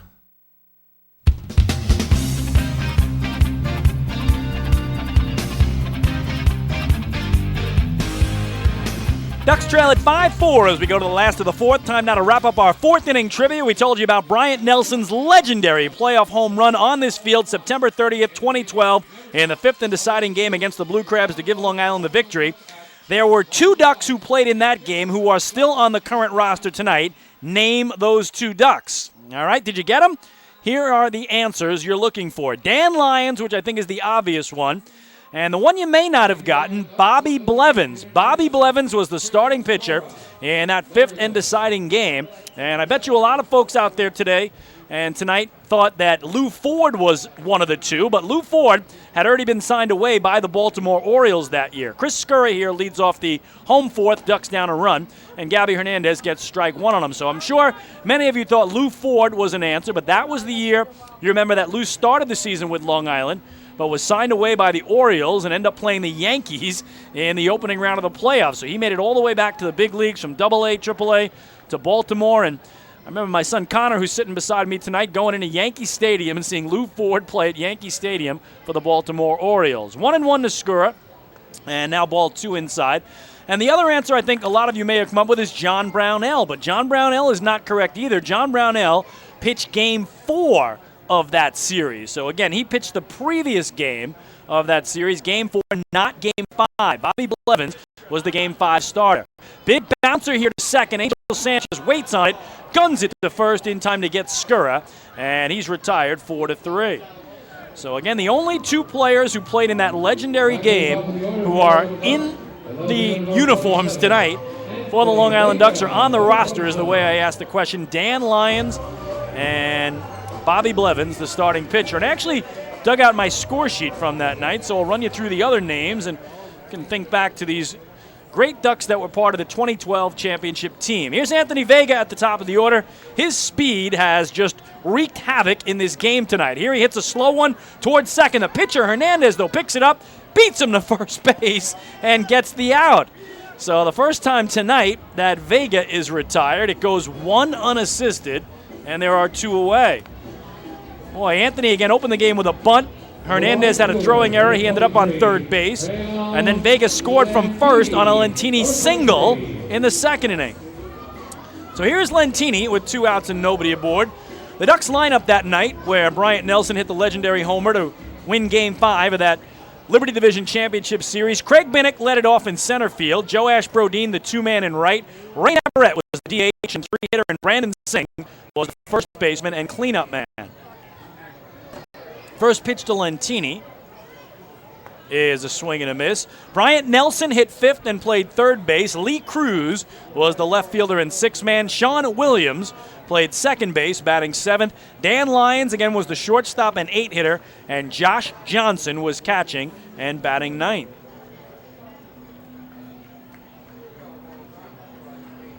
Oh-1, showed bunt, drew it back, took the pitch for a strike. 0-2. Again, Bobby Blevins started that game. 6 innings of 5-hit, 3-run ball. He didn't walk anybody, and he struck out 2. But it was that Bryant Nelson homer in the bottom of the 8th. Turned a 4-3 deficit, or a 3-2 deficit, into a 4-3 lead, and the Ducks ended up winning it 5-4. 0-2 is poked foul back over the netting. In fact, after that Nelson homer, it was Lee Cruz who doubled down the left field line. Matt Esquivel, good old number 99, pinch ran for him. And then Sean Williams stroked a single down the right field line to score Esquivel, and that actually proved to be the game-winning and series-winning run scored by Esquivel. 0-2 again is a tapper foul down at the plate, and the count holds. And the irony of that is, of course, Matt Esquivel would score the championship-winning run in the 5th and deciding game of the next series against the Lancaster Barnstormers on the bunt heard round the island by Dan Lyons. Again, a waddle-off, game-winning, championship-winning bunt by Dan Lyons down the third base line. The ball rolled toward third. Esquivel charged home from third with a winning run for Long Island, and they had their second title. Here, Lentini takes it deep the other way toward the right field line. Jamar Walton going over in fair territory makes the catch before crossing over into foul. And 1-2-3 go the Ducks. We go to the 5th on Long Island. It remains the Blue Crabs 5, the Ducks 4. Hey fans, this is pitcher Patrick Kreider, and you're listening to Ducks Baseball on Long Island's home for news, traffic, and weather, 1039 LI News Radio. Oh, I love it. The color of my new Nicolot patio is so vibrant. It's unlike anything I've ever seen. You're welcome. I'm just going to go finish that Nicolot walkway now. Make your pavers vivid Nicolot pavers. The best looking, most vibrant pavers with the most 3-color blends in the industry. Featuring Nicolot's exclusive paver shield and color blending technology. With color throughout and guaranteed not to fade. Live life in color with Nicolot. Visit Nicolot.com.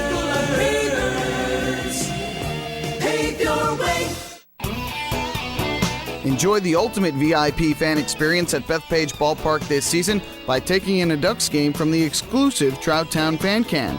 Presented by Roscoe Beer Company, the Fan Can is available for rental at all Ducks home games. It features 12 Dream Seat theater-style padded seats, beverage holders, an air-conditioned atmosphere, and an incredible view of the game.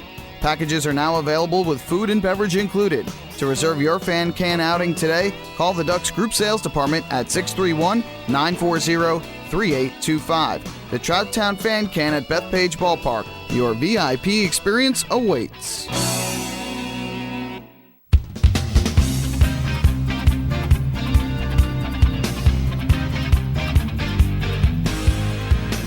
Well, Duck fans, don't forget you can chill out with a cold cup of Hampton Coffee Company Gourmet Iced Coffee, available at our concession stands right here at Bethpage Ballpark.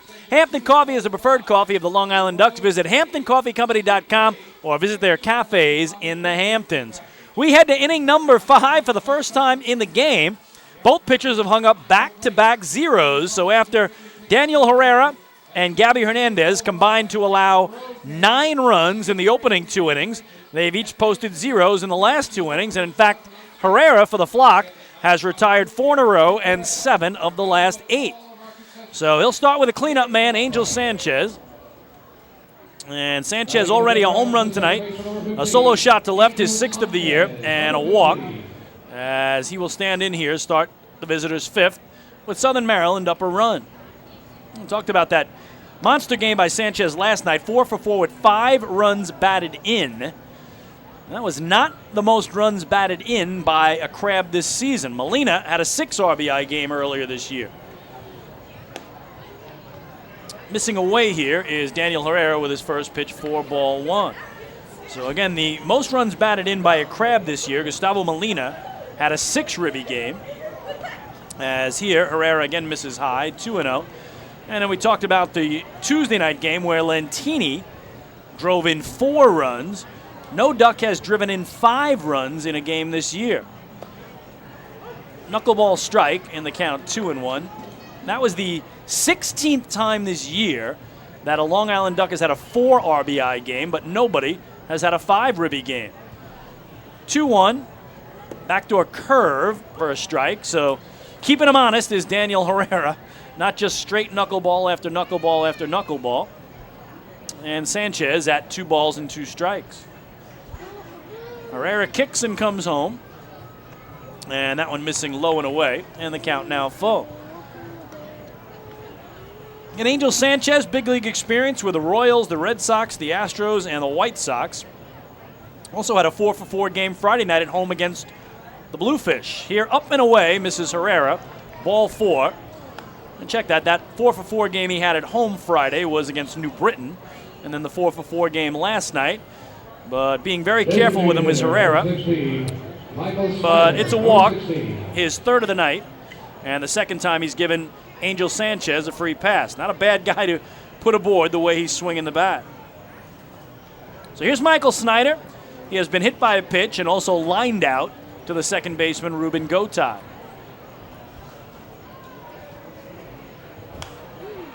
Fastball fouled away down the right field line, 0-1.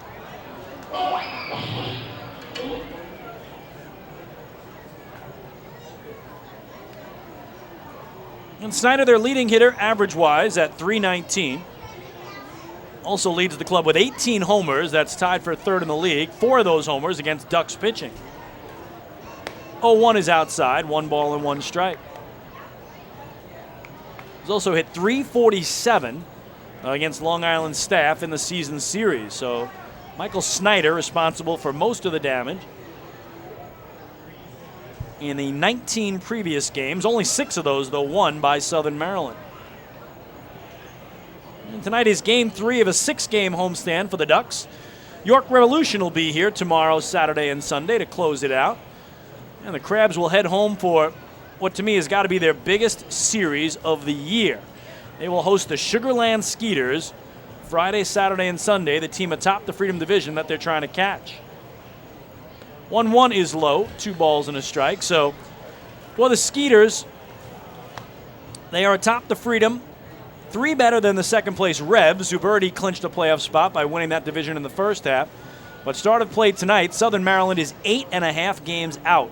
So they have really got to start making their move and really, I think, need a sweep of that series to even get within striking distance. 2-1 here is hit well to center field. Delta Cleary Jr. backing up on the track, reaching up, will make the catch and send it back in. So Schneider gave it a ride, but the park contained it, 1 away. Delta was right in front of the 400-foot sign to dead center field.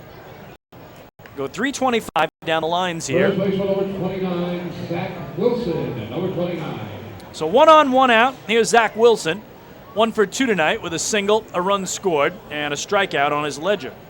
5-4 Blue Crabs, rubber game of the series here in the top of the 5th. Swing and a miss at a backdoor curve, 0-1. So, we mentioned Southern Maryland coming in at 1-4 their last 5. Ducks are just trying to find that consistency. Long Island has alternated wins and losses their last 5 straight games. 0-1. curve missing away. 1 ball and 1 strike. So again, for the Ducks, the last 5 have been loss, win, loss, win, loss. So just trying to put together back-to-back wins, which they haven't done since August 8th and 9th against Somerset. Herrera's 1-1. Really sticking with that curve here against the righty swinging Wilson. It misses, and it's 2 balls and a strike. I believe that was 3 straight curves without a knuckleball in there at all from Daniel Herrera.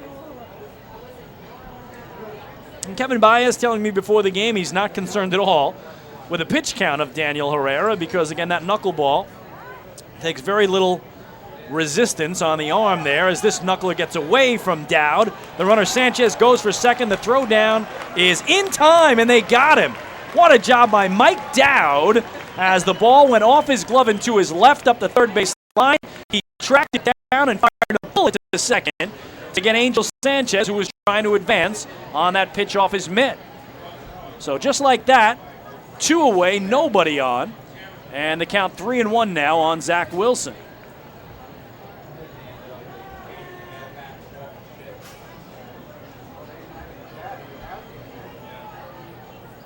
And now a strike, and the count full.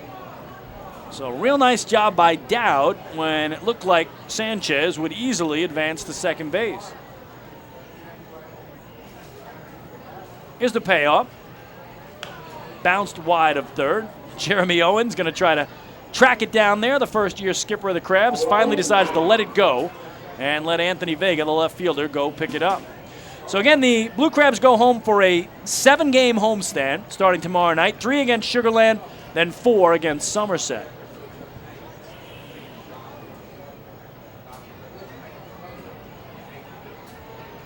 Herrera ready to deal. Another 2-out payoff. Here it is. Swing and a miss. He struck him out. So Daniel Herrera picks up his 3rd strikeout tonight, and that'll do it for Southern Maryland. No runs, no hits, a walk. Nobody left. We're halfway home in Central Islip, middle of the 5th inning. It is the Crabs 5, the Flock 4. Hey fans, this is catcher Mike Blank, and you're listening to Ducks Baseball on Long Island's home for news, traffic, and weather, 1039 LI News Radio. Municipal Credit Union is a proud sponsor of the Long Island Ducks. For 100 years, MCU has helped New Yorkers achieve their goals with competitive financial products and services. Meet your important or unexpected needs with an MCU personal loan. Whether it's the cost of moving, a family vacation, or even home repairs, an MCU personal loan is a simple solution. To learn more about how an MCU personal loan can work for you, visit nymcu.org today. MCU, celebrating 100 years of service. Take your group out to the ball game this season and enjoy all the fun of Ducks baseball at discounted prices with the picnic area, luxury suites, the Smokin' Owls party deck, the Trout Town fan can, and so much more. Bringing your group to the game will be an unforgettable experience. The Ducks even offer opportunities to sing the national anthem, serve as the Ridgewood Savings Bank color guard, be the Nicolak Dream Team, put on a pregame performance, or shag fly balls during Ducks batting practice. To book your outing today, call 631-940-3825 and ask for the group sales department. Long Island Ducks Baseball. Good times every time.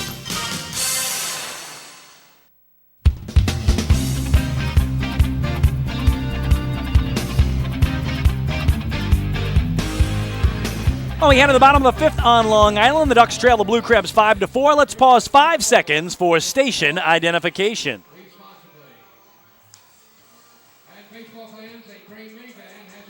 It's Chris King. I thank you so much for tuning in to Ducks Baseball tonight around the world at liducks.com and, of course, right here on our flagship radio station as well. It's the game of the week on Long Island's home for news, traffic, weather, and Ducks Baseball, 1039 LI News Radio. So the Ducks down a run as we start the home 5th, and they will go with Delta Cleary Jr. to start things off against the right-hander Gabby Hernandez into his 5th inning of work. Delta tonight 1 for 2 with a single and a run batted in. And here Hernandez misses wide with ball 1, the count 1-0. Again, Cleary started the night batting .321, the 3rd best average in the Atlantic League. The 1-0 is inside for ball 2. Delta had a 20-game on-base streak come to an end last night as he went 0 for 4 in the 6-4 loss. The 2-0 to him is in there for a strike. 2 balls and 1 strike to Delta Cleary Jr. Again, Delta, switch hitter batting left. This year he's hit .365 from the left side, .231 from the right. So he's almost 130 points stronger from the side he's on here. Takes outside, it's 3-1. So again, he has eaten up the righties but struggled against the lefties. And give me a little idea of how different it is for Ruben Gotay, a switch hitter who's on deck, and what his splits are when he heads to the plate. The 3-1 is swung through, and the count now full on Delta Cleary Jr.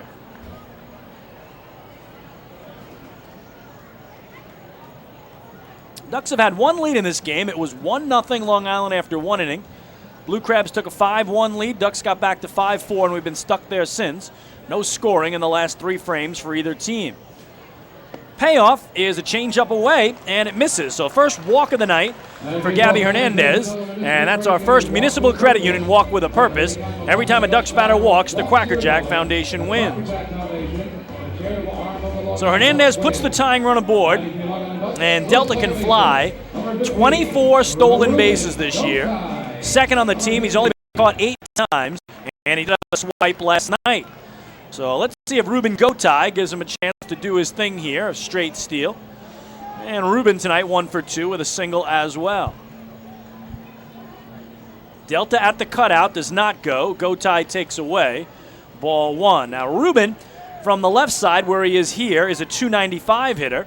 From the right side hitting .301. So his numbers are very, very similar. Separated by only 6/100ths of a percentage point. 1-0 is outside for ball 2. And we mentioned Delta Cleary, though, is 134 points higher when hitting from the left side as opposed to the right. Hernandez checks over his left shoulder at Cleary at first base, just shy of the cutout. 2-0 looked like it was taken all the way by the former New York Met, Ruben Gotay, and that's a strike. 2-1 now to the Ducks' second baseman and cleanup man tonight.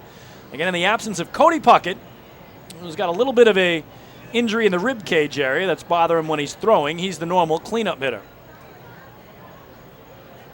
2-1 is up high. It's 3-1. So some control problems here for Gabby Hernandez. And again, one of his problems this year has been home run balls. He's given up 15 homers this year. That's 4th most in the league. Giving up 1 tonight to Mike Blank already. Gotay sitting at a 3-1 count. And he takes a strike. Ooh, he thought it was ball 4. Was a couple steps toward first, ready to flip that bat towards his dugout. But instead it was called a strike. So let's see what Kevin Baez does here. With a speedy Delta Cleary Jr. at first, will he send him on a 3-2 pitch with nobody out? I think he's going to put him in motion and hope that Gotay can hit the gap. He can score and tie the game. Ducks down a run here in the home 5th. Cleary goes. The 3-2 is popped up foul out of play. Third base side, that'll reach the seats. So Baez trying to do just that, take advantage of Delta's speed and Gotay's contact. Gotay 3rd in the league right now, and on base percentage at .392, nearly 400 coming in tonight. Ducks down 5-4 in the bottom of the 5th of this rubber game. Another 3-2. Cleary runs, and a swing and a miss. The throw down by Flores is not in time, as the shortstop, Eric Garcia, tried to corral it and make the tag. So 1 away, but Delta Cleary Jr. has his 25th stolen base of the season. Mike Dowd, number 29.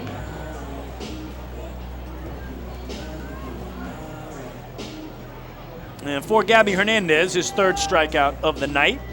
But now the tying run in scoring position with just 1 away, and here's Mike Dowd, who has struck out swinging and flied out to center.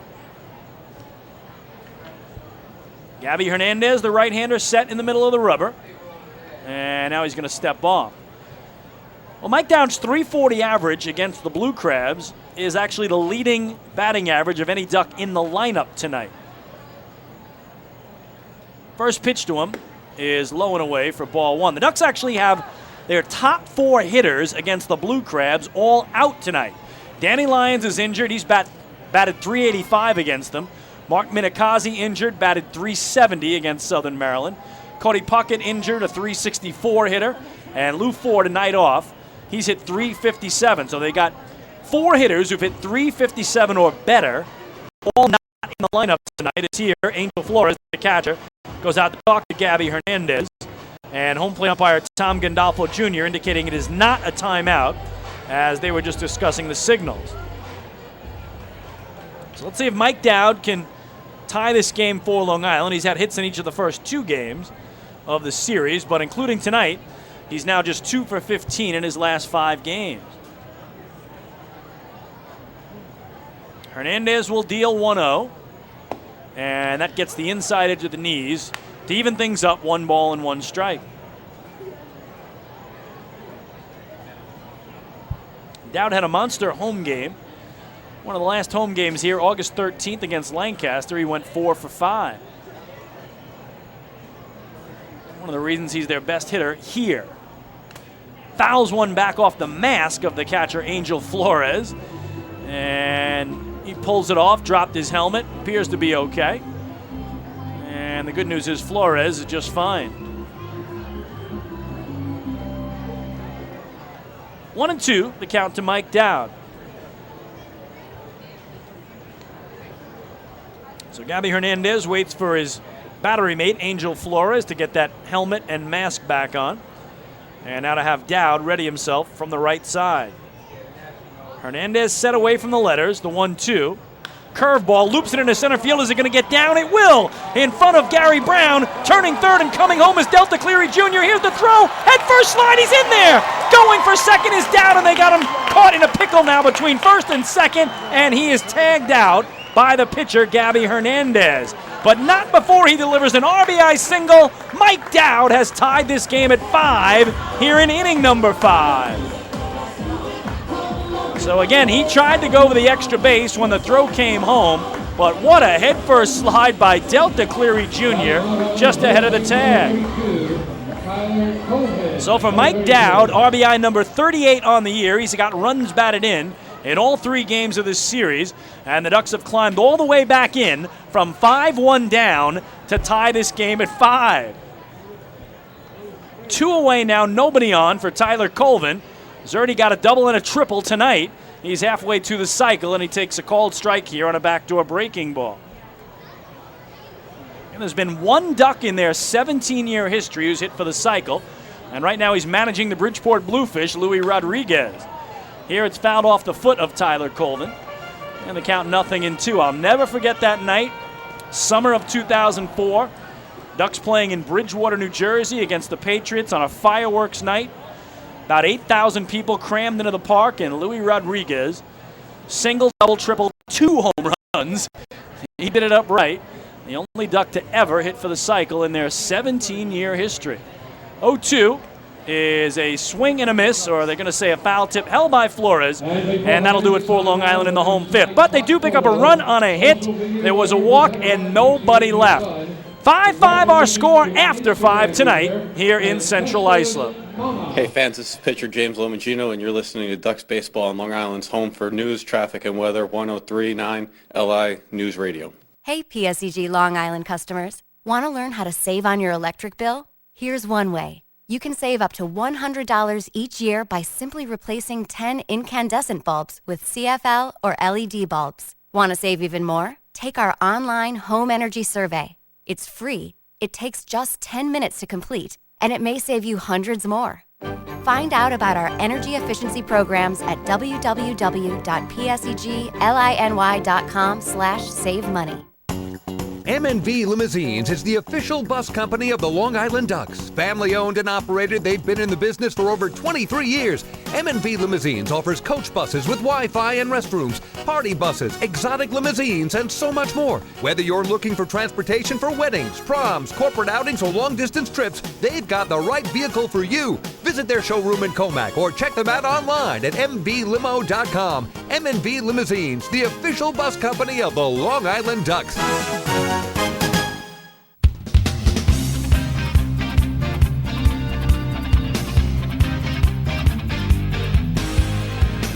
Well, Duck fans, don't forget you can follow along all season long as the Long Island Ducks try and meet the Chappie's Home Run Challenge. Now, if the Ducks hit 100 home runs, Chappie's Funeral Homes will donate $5,000 to the Quacker Jack Foundation. Chappie's Funeral Homes, where caring for others is our family tradition. Just one home run tonight for the Long Island Ducks. It was hit by Mike Blank, his 9th of the year, and the Ducks' 73rd of the year.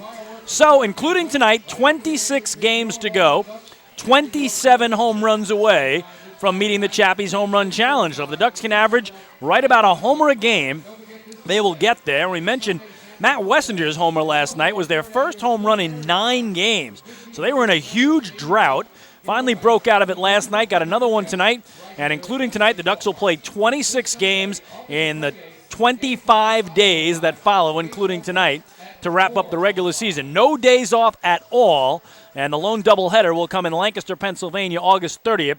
That's a makeup for the rainout on July the 4th. So from tonight until September the 18th, 26 games in 25 days, and the regular season of 2016 will be in the books.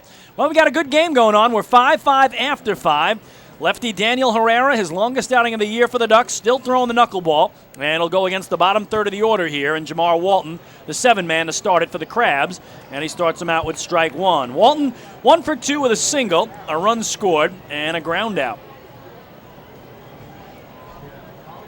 Herrera's 0-1, just outside, 1 ball and 1 strike. We mentioned Daniel did pitch for the New York Mets, 16 games back in 2011. And the guy he's facing tonight, Gabriel Hernandez, known as Gabby, also a Mets farmhand, as here Walton fouls it back to the netting, 1 ball and 2 strikes.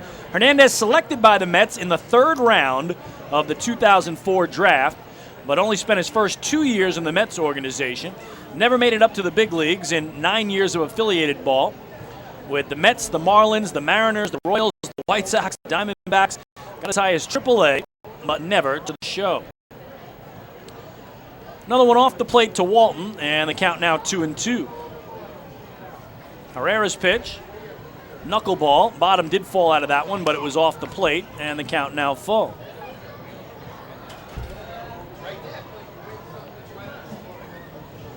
So payoff pitch.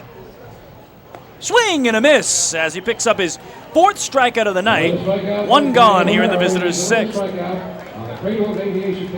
So unofficially, Daniel Herrera right at 90 pitches right now. And that largely because back in the 2nd inning, the Blue Crabs sent 11 men to the plate, scoring 5 runs on 6 hits. Angel Flores, number 17. So 1 gone. Here's Angel Flores, the catcher. He is 0 for 1 with a walk and a run scored. And there's ball 1 to him. We'll check the out-of-town scoreboard in the Atlantic League.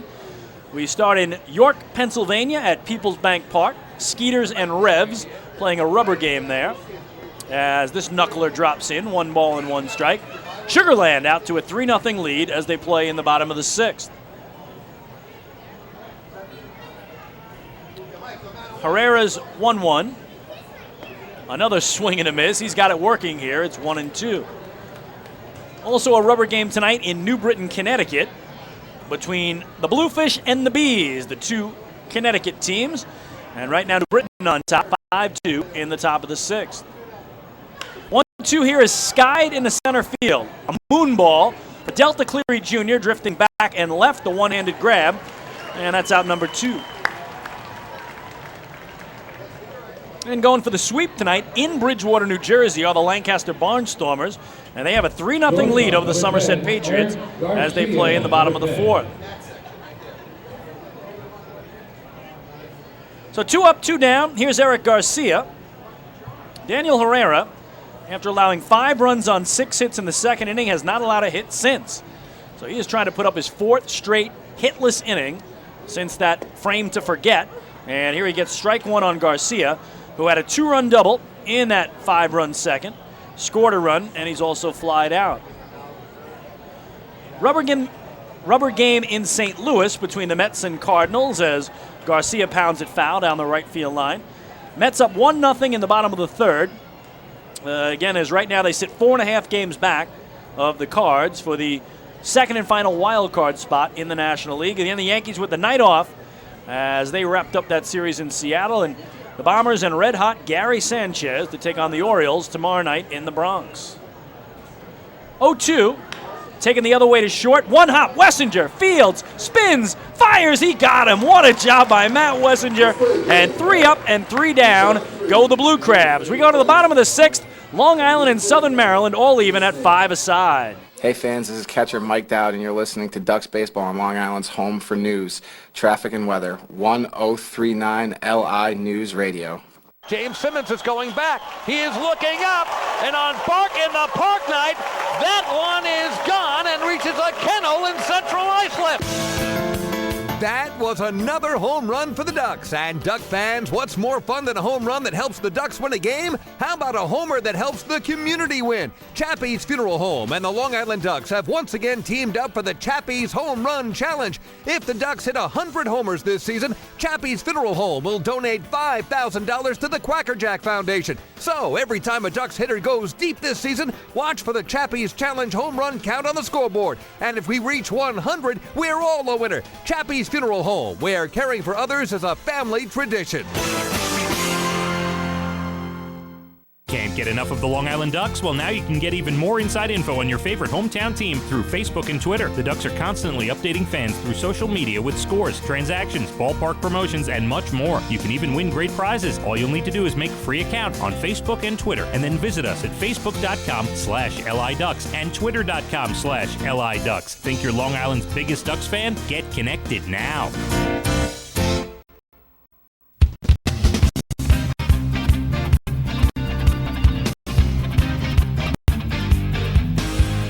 Well, Duck fans, don't forget the Ducks are only halfway through this 6-game homestand. The York Revolution will be here tomorrow, Saturday, and Sunday. Tomorrow night, Kevin Marr of News 12 has his bobblehead doll going out to the first 1,500 fans. Of course, Saturday it's Grucci Fireworks Extravaganza, and Sunday the 3rd annual Jewish Heritage Night with stadium cups going out to the first 1,500. Pre-game autographs on the field. Post-game, kids run the bases. Sunday fun day here at the ballpark. Get your tickets at the Bethpage Ballpark box office, online at liducks.com. or via the Ducks mobile app over the phone, 631-940-TIXX. And while you're at it, pick up your playoff tickets. That's right. The Ducks have punched their ticket to the postseason, and they will host games 3, 4, and 5 of the first-round series. If they advance to the championship series, again, host games 3, 4, and 5 as well. 5-5 game heads to the home 6th, and Gabby Hernandez, the righty, still in there for Southern Maryland, to face Mike Blank, who hit a 2-run homer to left center off him, his 9th of the year back in the 2nd, and has also grounded out to short. First pitch is low for a ball, and the count 1-0. So again, Ducks have climbed back from a 5-1 deficit, which they trailed in the middle of the 2nd, scoring 3 in the 2nd, 1 in the 5th, and now will try to retake the lead for the first time since the first inning. Just missing in tight here below the belt is Gabby Hernandez, and it's ball 2 to Mike Blank. So boy, if you would have told me after 2 innings, when these pitchers had given up 9 runs total, that they'd both still be in here in the 6th, I would say you're crazy. But give Gabby Hernandez and Daniel Herrera a lot of credit for finding their groove. As I mentioned, they were heading towards doing that in the middle innings, and sure enough, that's what they've done. Strike 1 to Blank. 2-1 taken the other way through the right side and into right field. So Mike Blank has his 2nd hit of the night. Ducks have the leadoff man aboard, and that's the go-ahead run as well. Ducks shortstop number 17, Matt Wessinger, number 17. So let's see how Kevin Baez wants to play it here. He's going through the signs at third. Will he have Wessinger bunt here to try to put Blank in scoring position? And then he got 2 cracks at a base hit that could give Long Island the lead back. Wessinger, again, did have a homer last night. He really crushed it out of the park in the bottom of the 7th.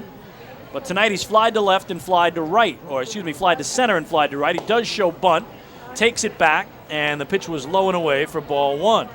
So Kevin Baez, who does not like to surrender outs, at least thinking about playing small ball here, as once again he rolls through those signs down the third base line. Blank isn't exactly a speedster at first either. That might factor into it. And Gabby Hernandez is going to throw over just to bring him back there. Mike has only tried 1 stolen base this season, and he was caught stealing. So normally a catcher by trade. The Ducks have used him a lot at first and lately at third due to injury. Shows bunt, Wessinger does, pushes a beauty toward the first base line. Hernandez, the pitcher, fields, fires to his second baseman. Angel Sanchez covering. And that sacrifice bunt, beautifully laid down by Wessinger, goes 1-4, moving Mike Blank to second with one away. Chris Cora, number 11. So big spot for Chris Skura. Again, the native of Selden here on Long Island. 0 for 2 tonight. And in his 11 games as a Duck, he is now just 2 for 21. So his average below 100, but looking to come up with a big hit here, and he hits it deep to left. Darby Myers coming in will line it up and make the catch for the second out. So I thought he hit it a little further than that, but he got under it, and there are 2 gone. So can Anthony Vega deliver Mike Blank from second with 2 away? We'll find out. Back to the top of the order for the Long Island Ducks. The left fielder, number 27. Anthony Vega, number 27. Well, Anthony Vega is a lefty hitter. Gabby Hernandez, a righty thrower, who's into his 6th inning of work. And here comes Jeremy Owens. As right now, Hernandez exactly at 80 pitches on the night. So he's going to find out what he's got left here. Does he let him face a dangerous lefty in Anthony Vega? Or does he bring a lefty out of the pen to try to get the final out here in the bottom of the 6th of a 5-5 game? He's got his hands on his hips, does Jeremy Owens, the rookie skipper of the Crabs. And apparently he heard from Hernandez what he needed to leave Gabby in there. So again, second timeout of the game, both manager mound visits. And these days you're allowed 3 timeouts in the Atlantic League. That's it. So big moment in the game. Bottom of the 6th. We are tied at 5. The Ducks have Mike Blank at second and 2 away for Anthony Vega, who has scored a pair of runs tonight, reaching on an error and being hit by a pitch. And then last time, hit a slow roller up first, and the pitcher, Hernandez, grabbed it, beat him to the bag. Gabby misses down and in here, ball 1 to Anthony Vega, who this year has hit 3 of his 7 home runs against Blue Crabs pitching. He's also hit .333 against the Southern Maryland staff. Here's the 1-0. Slider got the outside edge, backdoored him. 1 ball and 1 strike. Waiting on deck, Phelan Lentini. Anthony Vega trying to give Long Island the lead back for the first time since inning 1 here in the 6th. Check of second, the 1-1. Ooh, he got a good rip but came up empty. It's a ball and 2 strikes. So Vega steps out. Just his sleeves a little bit. Maybe knocking some dirt off those cleats as well. And now down in the count, he stands back in. I have a feeling this might be the final batter for Gabby Hernandez if he gets him or if he doesn't. A 1-2. Popped up foul behind home plate. And out of play.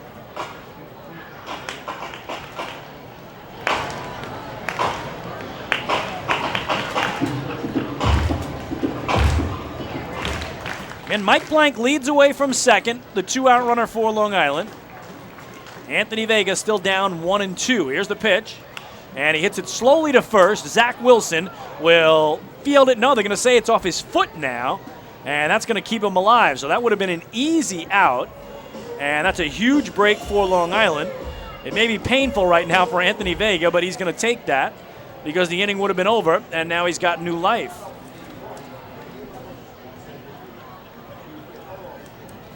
So the count remains 1 ball and 2 strikes. 5-5 game in the last of the 6th. Vega trying to deliver Blank and put the flock back in front. Gabby Hernandez set away from his letters, a check of second. And the pitch, low and inside, a check swing. They appeal, and Carl Villanueva says he held up. So it's 2 balls and 2 strikes now to the Ducks left fielder and leadoff man, Anthony Vega. We've seen all that Vega speed tonight. Twice advancing 3 bases in a single play. Does lead the league in triples with 8 of them on the year. But strikeouts have been his problem. He's second in the league for most strikeouts. 118 times he's gone down. Here he launches it to right field. Long run toward the line for Jamar Walton. Going over. He will make the catch in fair and then cross into foul to end the inning. So the Ducks get no runs on a hit and leave 1. 6 in the books in CI. It's the Southern Maryland Blue Crabs 5, the Long Island Ducks 5. Hey fans, this is outfielder and bench coach Lou Ford, and you're listening to Ducks Baseball on Long Island's home for news, traffic, and weather, 1039 LI News Radio. Long Island's Ford Giant is bigger and better than ever. Sayville Ford celebrating the grand opening of their new state-of-the-art showroom featuring enclosed service drives, luxurious customer lounge, and a larger selection to choose from. Get giant savings on hundreds of new and used vehicles in stock. Sayville Ford's grand opening celebration is going on now. Visit SayvilleFord.com or download the Sayville Ford app today to learn more about Sayville Ford's grand opening savings. Call 631-589-4800 today. Have your birthday at the ballpark this season and celebrate with the flock. Kona Ice birthday party packages with the Long Island Ducks are now available. Each package includes 10 box seats, a commemorative birthday t-shirt and autographed baseball, a pizza and Kona Ice party in the Hebrew National Picnic area, and so much more. Best of all, the birthday child will stand on the dugout while the entire crowd sings happy birthday. Reserve your party today by calling the group sales department at 631-940-3825. Kona Ice birthday parties with the Long Island Ducks, a once-in-a-lifetime experience. Hey fans, this is pitcher James Lomagino, and you're listening to Ducks Baseball on Long Island's home for news, traffic, and weather, 1039 LI News Radio. Few places on earth offer the charm and excitement of Fire Island. At Fire Island Ferries, located conveniently at 99 Maple Avenue in Bay Shore, they offer convenient travel to Fire Island 7 days a week. Fire Island is quickly becoming a top destination for families of all ages. Experience the informal, carefree communities, the dazzling night scene, enjoy fine dining, or climb to the top of one of the tallest lighthouses in the United States. But there's only one way to get there, by calling Fire Island Ferries at 631-665-3600 today. For fare and scheduling information, please visit fireislandferries.com.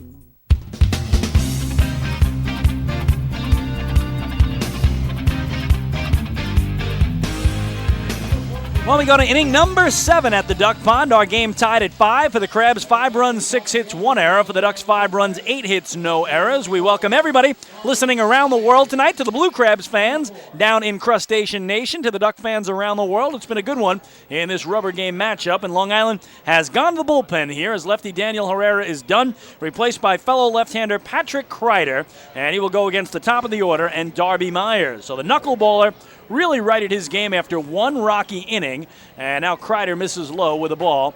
The count 1-0. So Daniel Herrera in that second inning had to face 11 batters to get 3 outs. He allowed 5 runs on 6 hits, but did not allow a hit the rest of the way. So 4 hitless innings followed that rough second. Here it's well hit to left by Darby Myers. At the warning track, Anthony Vega reaching up, though, just a couple of steps in front of it to make the catch for the first down. So Daniel Herrera, in 5 of 6 innings tonight, did not allow a base hit. The problem was that second inning was his undoing, and he allowed those 5 runs on 6 hits, so he will take a no decision as he leaves a tie game in favor of Patrick Kreider. So Kreider, the 28-year-old from Owensboro, Kentucky, checked out, just turned 29 in his second year with the Ducks, 7th year of pro ball, first in out of the pen tonight for Long Island. Here he's facing Gary Brown, who shows bunt, and drew it back and took the pitch for a ball, and the count 1-0. For Patrick Kreider, his first appearance of this series. I'll give you Daniel Herrera's final line in just a second. Top of the 7th, tied at 5. Nobody aboard and 1 away for Southern Maryland. Brown takes it foul, out of play down the right field line. Daniel Herrera tonight, 6 innings pitched for Long Island. He allowed 6 hits, 5 runs all earned, 3 walks and 4 strikeouts. 1 home run allowed, also hit 1 batter. Threw 97 pitches, 57 strikes, and 40 balls. Not bad at all for a knuckleballer. Here a bouncing ball up the middle and into left center field for a 1-out single for Gary Brown, his second hit of the night. So the go-ahead run aboard for the Blue Crabs. And Brown can run. He's got 14 stolen bases, including 1 last night. He has been caught 6 times.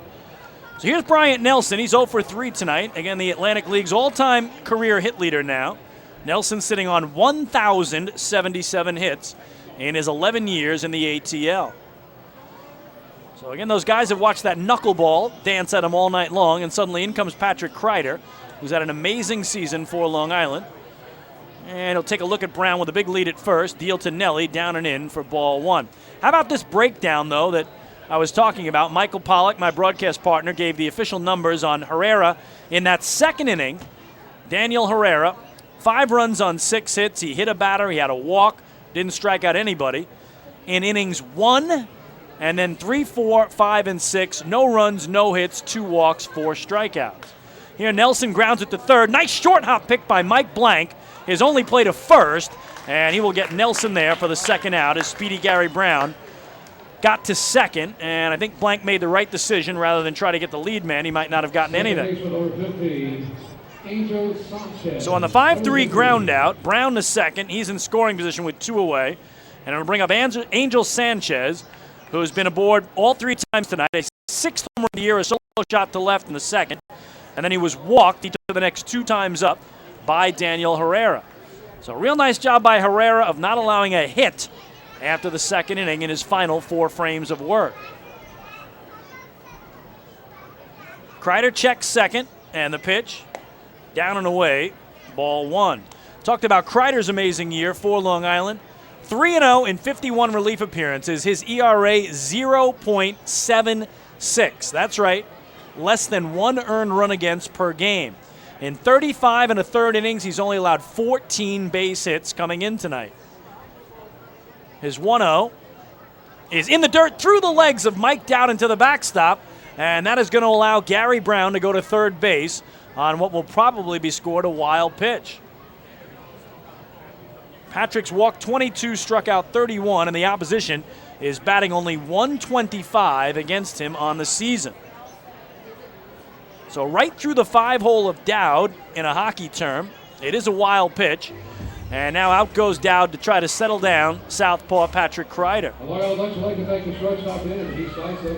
And a group of youngsters right below our broadcast booth getting ready to do God Bless America for us in the 7th inning stretch. They are the Journeys Children's Church of East Patchogue.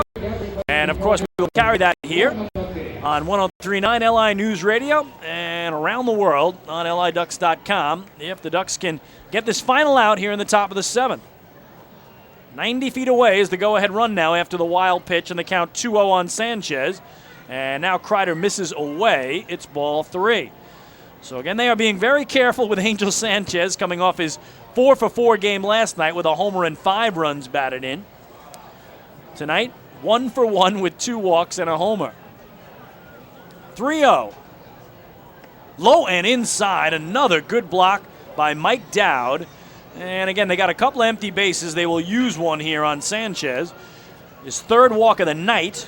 Doesn't get easier, though, when Michael Snyder follows in the 5-hole. Michael Snyder, number 16. So Sanchez at first, Brown at 3rd, 2 away. And here's Snyder, who's hitless tonight. He's been hit by a pitch, lined out to second, and flew out to center field. Big, big moment in this game.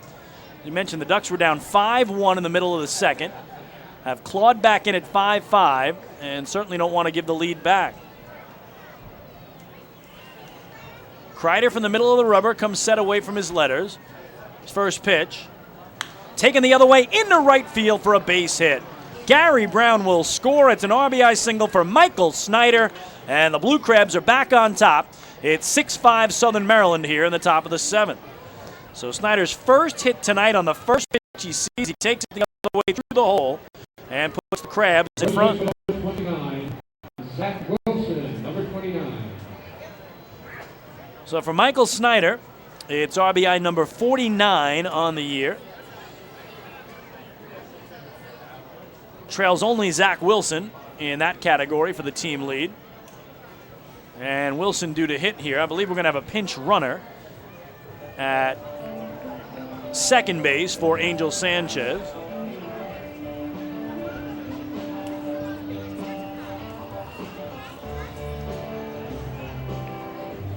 And that might be Anton Richardson, the former New York Yankee. I believe that's who that is.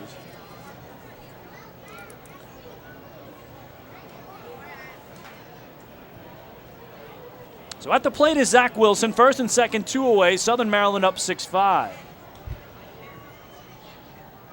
Jeremy Owens wants speed at second to try to get that insurance run home.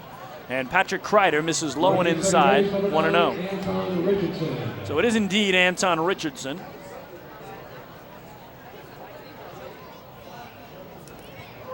Replacing Sanchez, who was the cleanup hitter. So a little unusual, I think, to remove your cleanup hitter in the 7th inning of a 1-run game, but that's how Jeremy Owens wants to play it. Be a 1-0 here to Wilson. Kreider checks Richardson a couple of times at second, and now he's going to step off.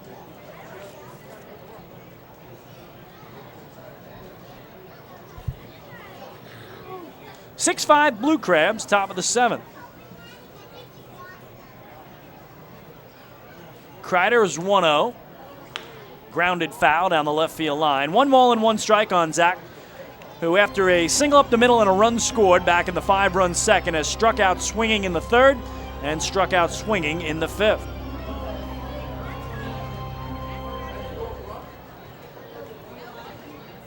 So Anton Richardson returning, hasn't played a game since August 11th at Lancaster, 2 weeks ago tonight.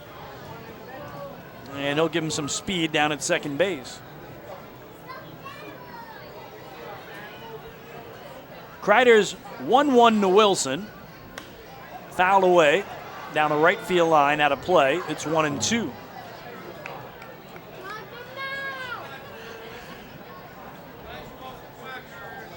So we talked about Patrick Kreider having given up just 4 runs all year, only 3 earned runs all season is what he had allowed coming in, and he's given up a big one here.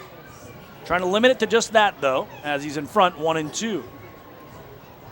Misses in the dirt. Another nice block by Mike Dowd. And the count 2-2 now on Zach Wilson. So again, just the 5th run overall and just the 4th earned run allowed this season by Patrick Kreider. That's how valuable this left-hander has been out of the bullpen.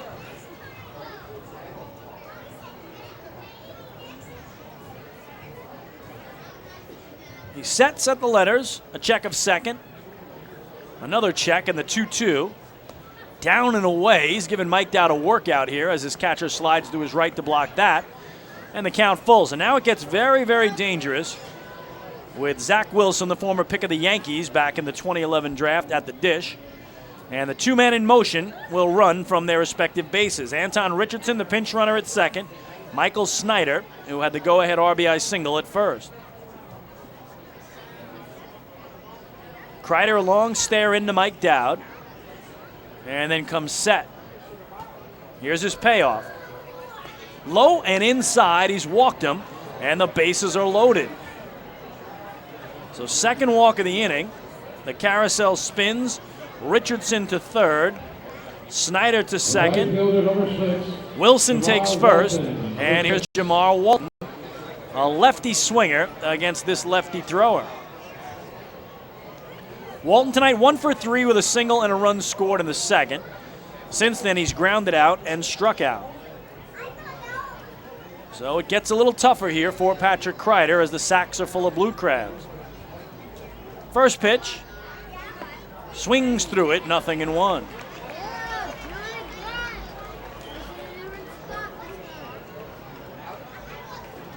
Youngsters down below getting a little anxious to do their God Bless America, as it looked like the inning would end a little quicker, but Patrick Kreider got to put out the fire. The 0-1 is low, 1 ball and 1 strike.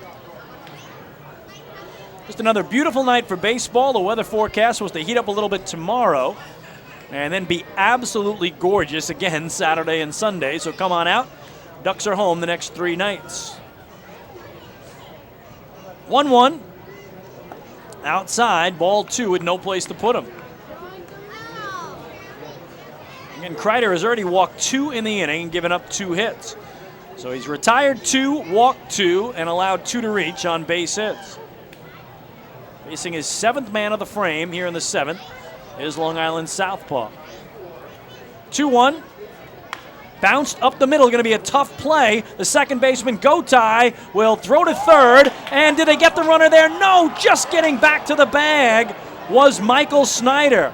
So a run comes home. It's 7-5 Blue Crabs, but the Ducks almost got Snyder at third, overrunning the base, and Kevin Baez thinks they did get him. He is out to argue with third base umpire Carl Villanueva. Oh, it did appear that he overran the base and then dove to get back, and I thought Mike Blank applied that tag on an alert throw from Ruben Gotay, his second baseman, but they say no, and the inning continues. Another run on the board on the RBI infield single by Jamar Walton. So Kevin's actually going to take the baseball from Patrick Kreider. This is a rarity this season with the incredible season he has had, but Kreider cannot get the 3 outs here in the 7th, and he is done. Back with a new pitcher for Long Island. Ducks trail at 7-5 in the top of the 7th. Hey fans, this is Kevin Baez, manager of the Long Island Ducks, and you're listening to Ducks Baseball on Long Island's home for news, traffic, and weather, 103.9 LI News Radio.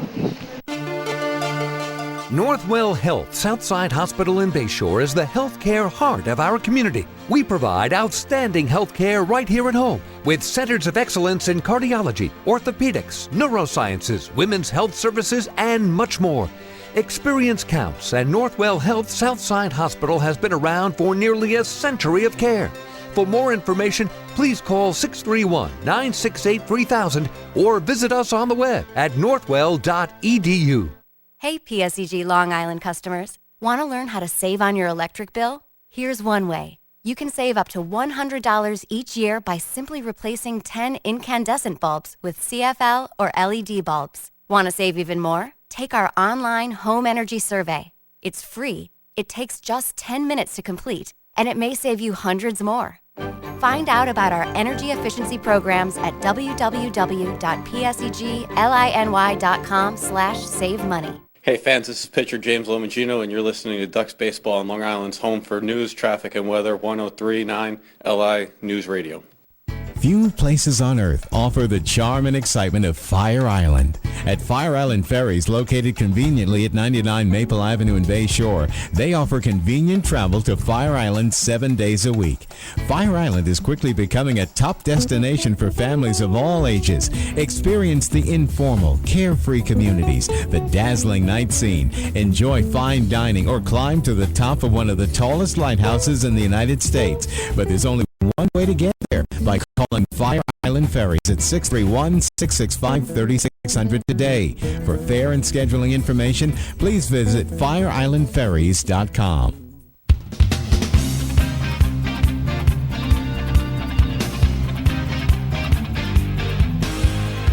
Blue Crabs with a 7-5 lead in the top of the 7th. Bases loaded. Ducks bring in the right-hander Kyle Hansen, and he will face Angel Flores, the 8-man for Southern Maryland.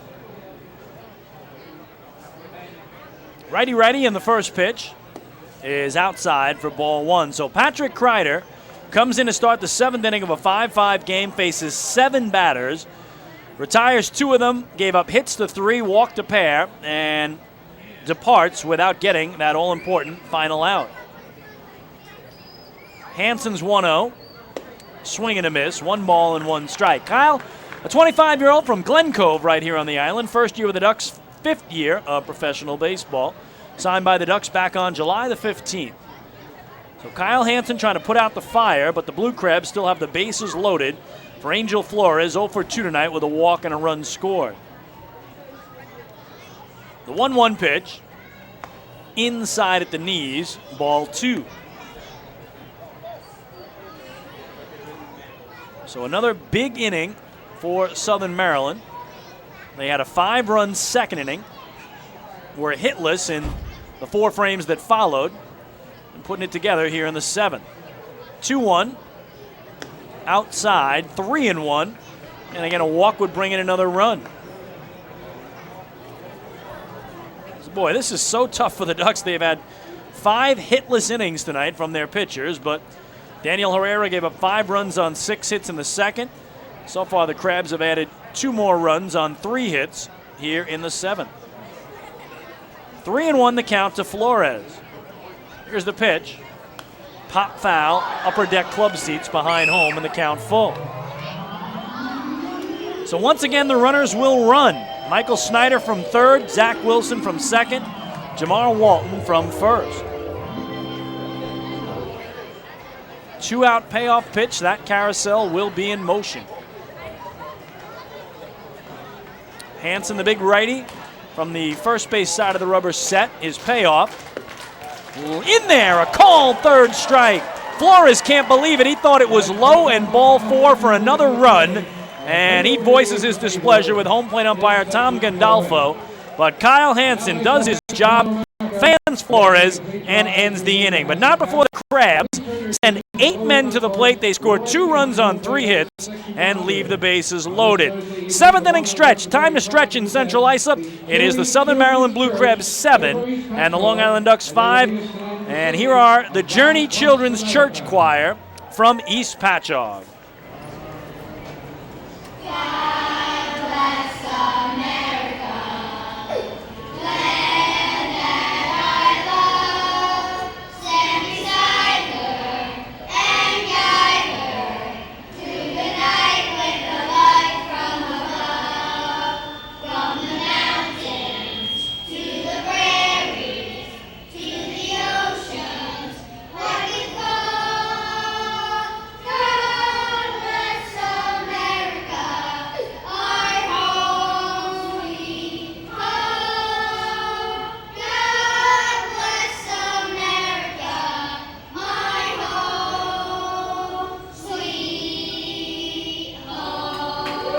Great job by the youngsters at the 7th inning stretch. Ducks trail the Blue Crabs 7-5. Hey fans, this is pitcher Nick Struck, and you're listening to Ducks Baseball on Long Island's home for news, traffic, and weather, 103.9 LI News Radio. Hey, Ducks fans, the official hotel of the Long Island Ducks is the Upsky Long Island Hotel in Hauppauge. It's centrally located on the north shore of Long Island and offers a home away from home for both business and leisure guests. The Upsky Long Island Hotel features an indoor pool, 24-hour business center, a fitness center, and complimentary Wi-Fi in all guest rooms. Enjoy the contemporary American cuisine at the Fountain Grill restaurant or grab a quick bite to eat at Cafe Pronto. Best of all, it's only minutes from Bethpage Ballpark. The Upsky Long Island Hotel, the official hotel of the Long Island Ducks. Call 231-1100 today. That's 631-231-1100. Family fun every time. Beautiful evening for baseball. Big action every time. He reaches up. It's gone! Great value every time. And the Ducks have won it 7-1. The Ducks schedule is loaded with new promotions this season. And with an average ticket price of just $10 and free parking, there is no better value on Long Island. For game times and tickets, visit liducks.com. Long Island Ducks Baseball. Good times every time.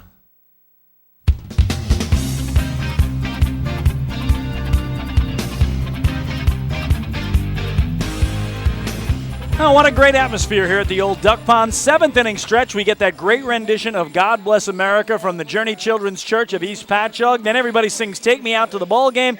And then a little Lazy Mary as everybody dances it up here. Ducks did give up a pair on the top of the frame, though. They will try to get it back here as Gabby Hernandez remains in there for Southern Maryland. Their starting pitcher going into his 7th inning of work. But the Blue Crabs, with a big 2-run top of the 7th, are back in front by a pair. Ducks in their half of the inning scheduled to bat 2-3-4. Phelan Lentini, Delta Cleary Jr., and Ruben Gotay. Right fielder, number 23, Phelan Lentini, number 23. And I do believe that Anton Richardson, who was pinch running for Angel Sanchez, is a straight replace at second base for Sanchez, the position he played, and again batting in the cleanup spot. Lentini to start it off for the Ducks against Gabby Hernandez, and Hernandez deals a strike, 0-1. Phelan tonight is 1 for 3 with an RBI single, sandwiched in between a ground out and a flyout. 0-1 is taken foul high on the first base side, out of play. 0-2 to Lentini. So a little surprised to see Gabby Hernandez come back out. We'll check his pitch count unofficially in just a minute. His 0-2 is a slider away. And unofficially at 88 pitches is the right-hander. 1-2 the count.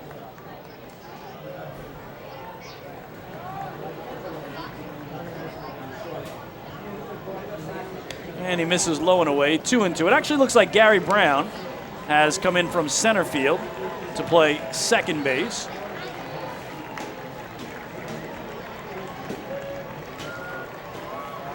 As Lentini readies for the 2-2. And Anton Richardson is in the center field. In on the hands, he fouled it away down the third base line. Kevin Baez will pick it up, and the count holds.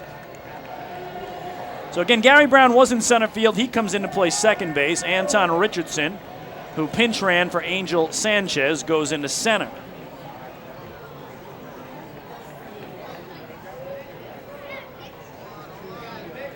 (7-5) Southern Maryland in the seventh. The 2-2 is looped into left center field. That's going to get down for a base hit. So Lentini has his second hit of the night, and the Ducks get the leadoff man on.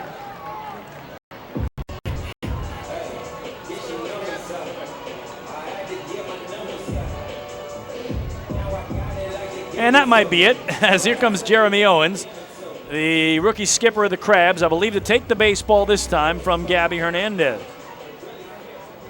So indeed he does. We've got another pitching change. Ducks will bring the tying run to the plate in Delta Cleary Jr., trailing by 2 in the home seventh when we return to Central Islip.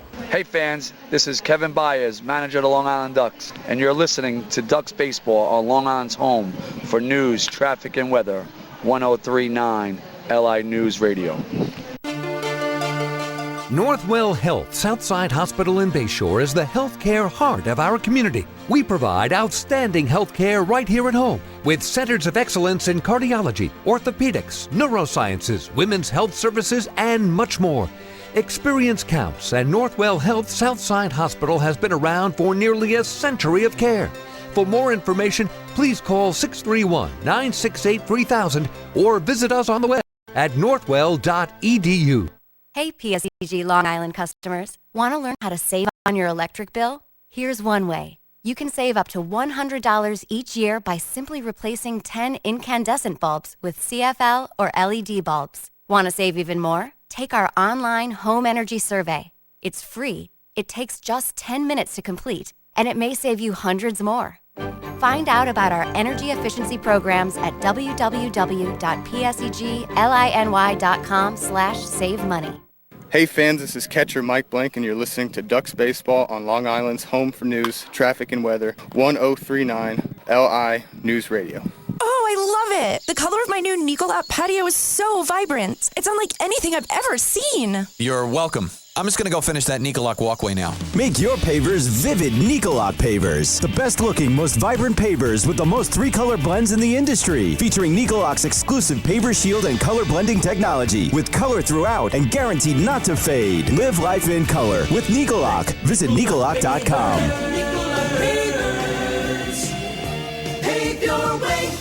Municipal Credit Union is a proud sponsor of the Long Island Ducks. For 100 years, MCU has helped New Yorkers achieve their goals with competitive financial products and services. Meet your important or unexpected needs with an MCU personal loan.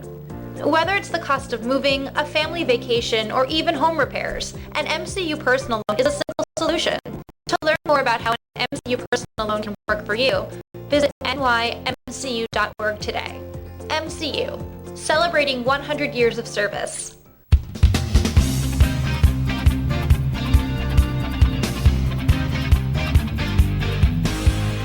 Now, the new pitcher for Southern Maryland is the big left-hander Scott Snodgrass. So Snodgrass in, Bailout Lentini on first, nobody out. Delta Cleary Jr. at the dish as the tying run for Long Island. Turns around to bat right-handed for the first time tonight, and he takes a strike. Snodgrass, a 26-year-old left-hander, stands 6'6", 225 pounds, out of Yucaipa, California, and is a former big leaguer pitching for the White Sox in 2014. So his first appearance of this series for Scott Snodgrass, and he comes in a big spot after his club took a 2-run lead in the top of the inning. 0-1, way up and outside. You can hear that fastball pop into the mid of Angel Flores, and the count 1-1. Scott last pitching at Salt Lake in the Pacific Coast League, and is definitely an intimidating presence on that hill at 6'6" from the left side. Running is Lentini, The pitch is a strike, no throw from the catcher Angel Flores, and Phelan Lentini has his 40th stolen base of the season. Unbelievable. As he continues to run wild at the age of 39. So he's got more steals than years, as that is 40 for the 39-year-old. So again, a base hit could make it a one-run game now with him in scoring position and still nobody away. 1-2 the count on Cleary, who we detailed earlier, is a much better hitter from the left side of the plate where he was prior tonight than from the right where he is now. And he's going to call time.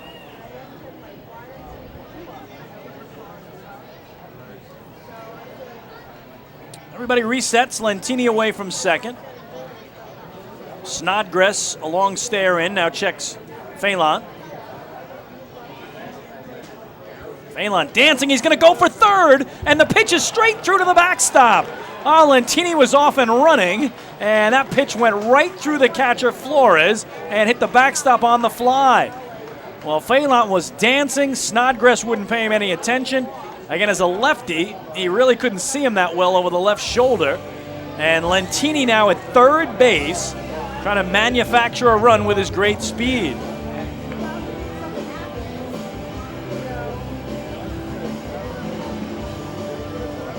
So that'll be another stolen base for Lentini, his second of the inning and 41st of the year. And on the count 2-2 on Delta, who can bring home a run with a fly ball. Well, maybe another wild pitch like that one uncorked by Snodgrass. Fouled back to the screen, and the count holds. So good start for the Ducks here, as they have Lentini at third, nobody out, trailing 7-5 in the bottom of the seventh. Snodgrass was a starter earlier this year. He's made 13 starts and 16 relief appearances, 3-6 record and a 5.09 earned run average. Still at 2-2 here against Delta Cleary Jr. And the pitch is taken the other way into right. Walton coming in will make the running catch. Lentini's going to tag and try to score. Here's the throw, the slide, and he's under the tag. What a job by Phelan Lentini, sliding home to bring Long Island within one. They trail at 7-6. I mean, he is absolutely flying from third base on a ball hit to shallow right, and he just beat the throw by Jamar Walton. So he singles, steals second, steals third, comes home on a sac fly as Delta picks up his second run batted in tonight, his 44th of the year, and it's a one-run game. That is absolutely manufacturing a run with your speed. So Gotay the batter, now one away, nobody on. And Snodgrass wants a new baseball. So that will close the book on Gabby Hernandez. I'll give you his final numbers in just a minute. As Gotay, 1 for 3, stands in. Again, turning around about righty for the first time tonight. Takes a strike. We told you Ruben's numbers are pretty much even. 295 hitter from the left side, 301 from the right. But he has homered 5 times batting lefty and only 1 time batting right-handed. 0-1 is outside. And the count 1 ball and 1 strike.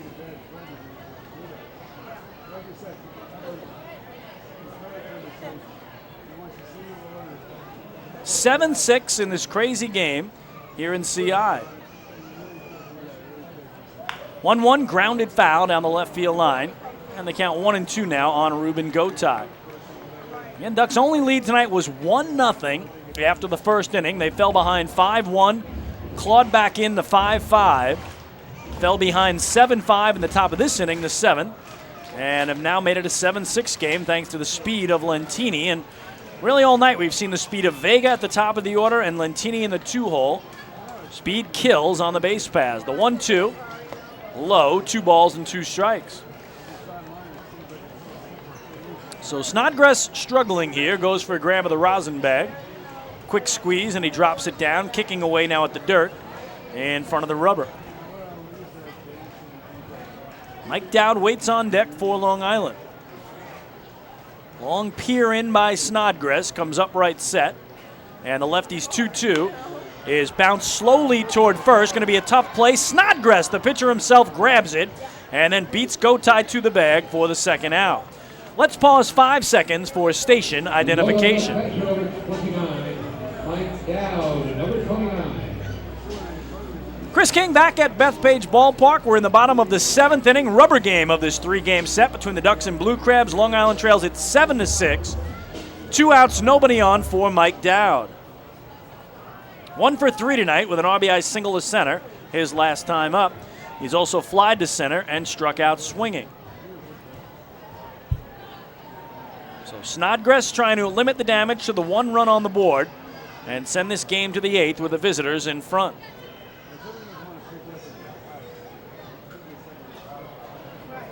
Taking a long time to get ready is the southpaw. And now finally set. First pitch. Swing and a foul tip, I believe, off the shin guards of Angel Flores. And the count 0-1.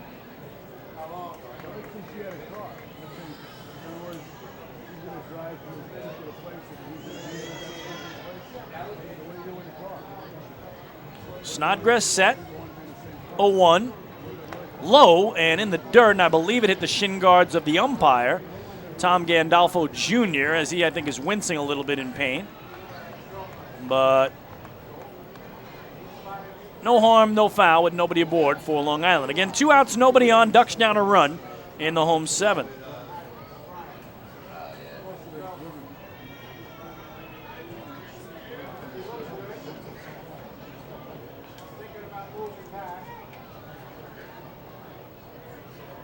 Hunched over at the waist, staring in is Snodgrass.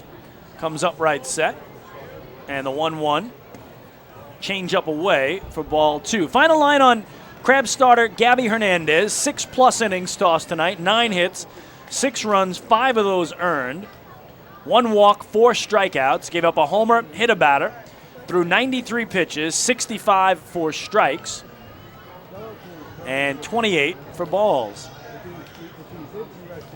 In line for the win if the Crabs can hold it. Here launched into center field by Dowd. Playable, though, for Anton Richardson, moving over to the warning track, and he will make the catch for the final out. But the Ducks do get a run on a hit and nobody left. We go to the 8th on Long Island. It's Southern Maryland 7 and the Ducks 6. Hey fans, this is outfielder Anthony Vega, and you're listening to Ducks Baseball on Long Island's home for news, traffic, and weather, 103.9 LI News Radio. Few places on earth offer the charm and excitement of Fire Island. At Fire Island Ferries, located conveniently at 99 Maple Avenue in Bay Shore, they offer convenient travel to Fire Island 7 days a week. Fire Island is quickly becoming a top destination for families of all ages. Experience the informal, carefree communities, the dazzling night scene, enjoy fine dining, or climb to the top of one of the tallest lighthouses in the United States. But there's only one way to get there, by calling Fire Island Ferries at 631-665-3600 today. For fare and scheduling information, please visit fireislandferries.com. Hey Ducks fans, stay up to date with Long Island's hometown team by visiting Quack of the Bat, the official blog of the Long Island Ducks. Quack of the Bat will bring Ducks fans beyond the headlines with in-depth feature articles, breaking news stories, game previews, post-game wrap-ups, and so much more. Interact with the team during the entire season through quotes directly from the players and coaches, as well as exclusive video clips and photos. Check out the blog today at quackofthebat.wordpress.com. Quack of the Bat, the official blog of the Long Island Ducks. Hey fans, this is pitcher James Lomagino, and you're listening to Ducks Baseball on Long Island's home for news, traffic, and weather, 103.9 LI News Radio. Few places on earth offer the charm and excitement of Fire Island. At Fire Island Ferries, located conveniently at 99 Maple Avenue in Bay Shore, they offer convenient travel to Fire Island 7 days a week. Fire Island is quickly becoming a top destination for families of all ages. Experience the informal, carefree communities, the dazzling night scene, enjoy fine dining, or climb to the top of one of the tallest lighthouses in the United States. But there's only one way to get there, by calling Fire Island Ferries at 631-665-3600 today. For fare and scheduling information, please visit fireislandferries.com.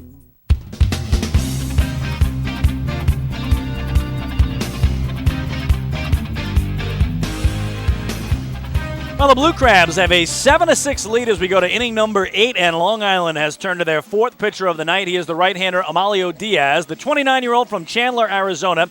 Second year as a Duck, second year in the Atlantic League, and his 11th season of professional baseball. So Diaz makes his 44th appearance of the year, all in relief, 5-2 record, and a 2.32 earned run average. In 42 2/3 innings, he's allowed 30 hits. He's walked only 9, struck out 54.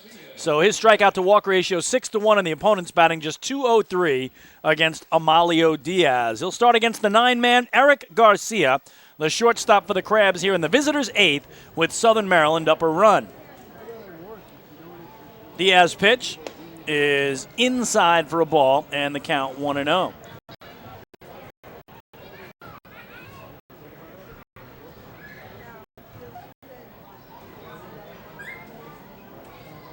Amalio's at the belt is 1-0. On the outside corner at the knees for a strike, 1-1. So Patrick Kreider went just 2/3 of an inning, allowed 3 runs on a pair of hits, walked 2, and did not have a strikeout. Kyle Hansen faced 1 batter, Angel Flores, and struck him out. 1-1 is in tight, so Kreider on the hook right now, as he came into a tie game and gave up those pair of runs. 2 balls and a strike to Garcia, who's 1 for 3 tonight, but that one hit was a big 2-run double back in the 5-run second inning. 2-1, foul back to the top of the screen, and it's 2-2 now on Eric Garcia.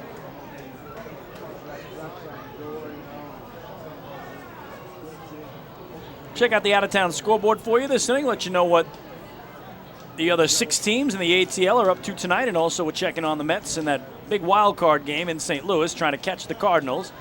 4.5 back at the start of play tonight are the Amazons. 2-2.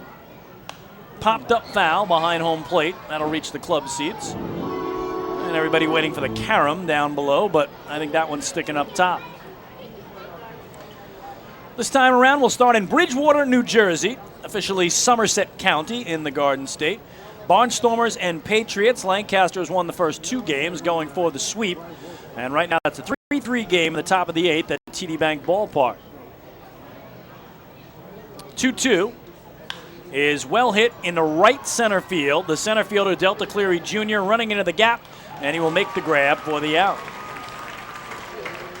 It's a bit of a surprise, that series, because Lancaster had lost 6 straight games going into that series, so they've taken the first 2. And again, they're going for the sweep, but they're tied at 3 in the 8th in Jersey. Back to the top of the order for Darby Myers, 1 for 4 tonight, with an RBI single back in the 5-run second. A couple other rubber games to tell you about tonight. We've got one in York, Pennsylvania, between the Skeeters and the Revolution. And right now, Sugarland doubling up York 4-2 in the bottom of the 8th. Diaz first pitch to Myers. On the outside edge of the knees for a strike, 0-1. Another rubber game tonight in the battle of the Connecticut teams. They're up in New Britain, Connecticut, as the Bees host the Bluefish. And right now, it's New Britain on top, 5-4, top of the 8th. So all 4 Atlantic League games are in the 8th inning. That is very unusual.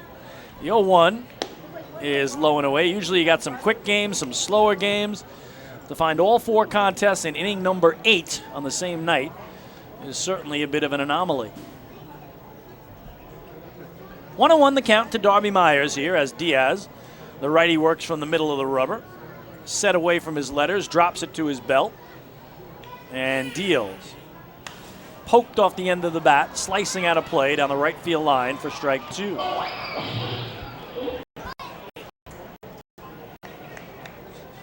Well, Mets look like they're on their way to a big rubber game victory tonight in St. Louis as they lead the Cardinals 7-0 in the top of the 6th of that one. Again, that would put them back to 3.5 behind the Cardinals for the second and final wild card spot in the National League. 1-2. Got him. A called third strike on the outside corner at the knees. 2 away on his first K of the night.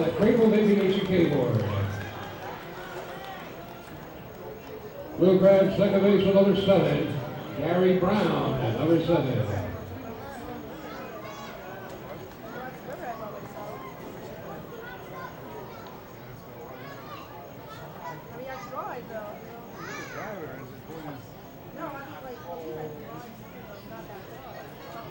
So here's Gary Brown having a nice night. He's 2 for 4 with a pair of singles, a run and a ribby.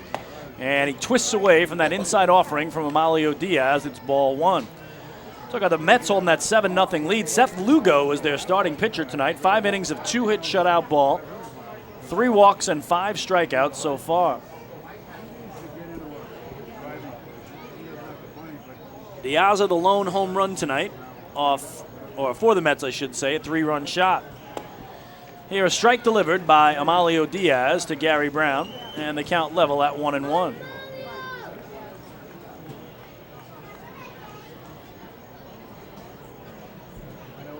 Again, we're in the rubber game here. It's in the 8th. Blue Crabs have a 7-6 lead.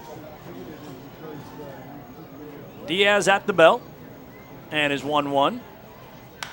In the air to center field, driving Delta Cleary Jr. back near the track. He's able to pull up, backpedal, and make the grab. 1, 2, 3, go the Crabs. We go to the bottom of the 8th. Southern Maryland up on top of Long Island, 7-6. Hey fans, this is Kevin Byers, manager of the Long Island Ducks, and you're listening to Ducks Baseball on Long Island's home for news, traffic, and weather, 1039 LI News Radio. Oh, I love it. The color of my new Nicolot patio was so vibrant. It's unlike anything I've ever seen. You're welcome. I'm just going to go finish that Nicolak walkway now. Make your pavers vivid Nicolot pavers. The best looking, most vibrant pavers with the most 3-color blends in the industry. Featuring Nicolot's exclusive paver shield and color blending technology. With color throughout and guaranteed not to fade. Live life in color with Nicolot. Visit Nicolot.com.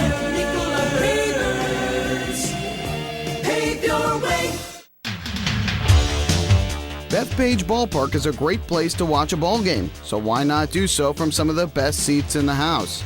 The Ducks are proud to present the brand new Long Island Ducks Beer Garden.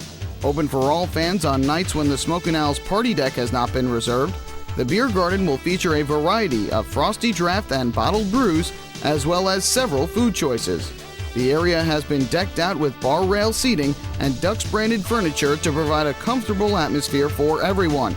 Be sure to stop by and check out the brand new Long Island Ducks Beer Garden on your next visit to the ballpark. Hey fans, this is pitcher James Lomagino, and you're listening to Ducks Baseball on Long Island's home for news, traffic, and weather, 1039 LI News Radio.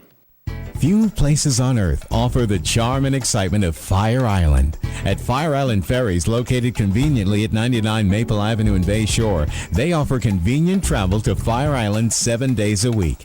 Fire Island is quickly becoming a top destination for families of all ages. Experience the informal, carefree communities, the dazzling night scene, enjoy fine dining, or climb to the top of one of the tallest lighthouses in the United States. But there's only one way to get there, by calling Fire Island Ferries at 631-665-3600 today. For fare and scheduling information, please visit fireislandferries.com.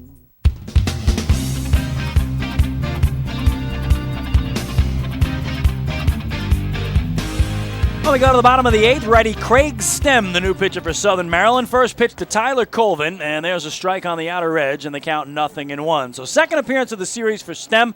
He worked in last night's game, saw 2 batters, and retired them both, getting Mike Dowd to fly out and Mike Blank on a strikeout.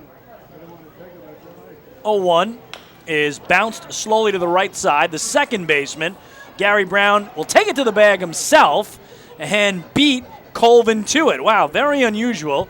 The 4 unassisted putout as Gary Brown, who started this game in center field, scooped up the ball and decided he wasn't going to flip it to anybody, not his first baseman or his pitcher, just take it to the bag himself. I don't know that I've seen a 4 unassisted putout at first base ever, to be honest.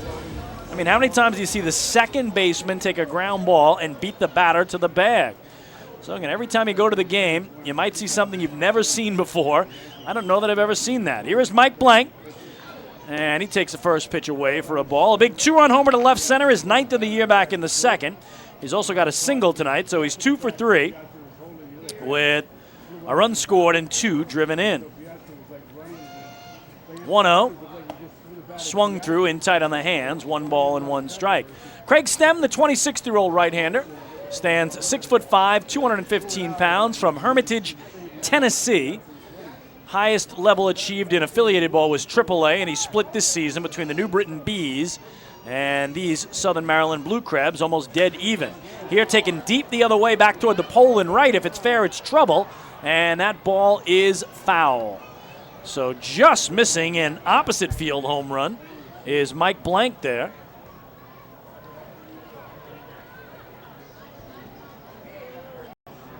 After crushing one to left center, back in the second. Just kept slicing away, though, and wasn't able to make contact with the pole. He's down in the count 1-2 as he works here against Stem. And Stem struck him out last night, and Stem struck him out tonight as he got him there, 2 gone. So bring up Matt Wessinger. Number 17, Matt Wessinger, number 17. So Stem trying to make quick work of the Ducks here in the home 8th. Long Island down a run. So every batter is the potential game-tying run at the plate. And again, Wessinger did have a 7th-inning home run last night. Just his 2nd of the year. But Stem is bringing it here. Again, that pop in his catcher's glove, Angel Flores. That one low and away for ball 1. The big righty stands in the middle of the rubber. Set at the belt, the 1-0. Swung through by Wessinger, who couldn't catch up to the fastball. 1 ball and 1 strike. Outfield playing Matt pretty deep, and actually a couple steps around toward right for him to go the other way. He'll see a 1-1. And again, he can't catch up to it. Tied him up inside. And the count now 1-2.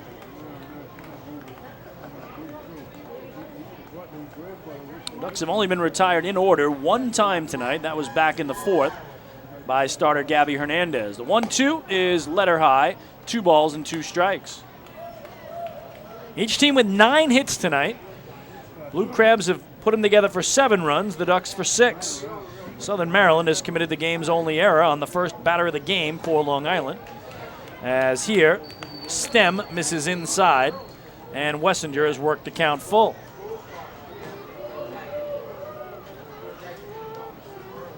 So a very big 3-2 here with Chris Skura on deck. Here's the 2-out payoff. Popped up, foul behind home plate. We'll do it all over again.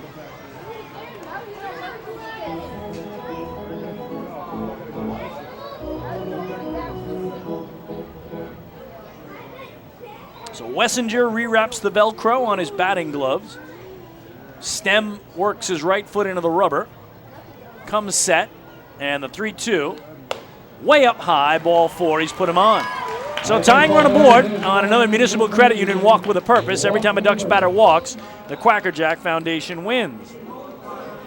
So here's Chris Skura, 0 for 3 tonight with the old variety pack, the fly out, the ground out, and the strikeout. And again now just 2 for 22 in his 11-game Duck career, giving him an average of 0.91. Again, coming high here is Craig Stem. And that's ball 1. So a little wildness for Stem after a quick ground out by Colvin, a strikeout of Blank. Walks Wessinger with 2 away and falls behind Skura early. Wessinger takes off. He got a huge jump. The throw, though, is in time, and they got him. What a throw by Angel Flores.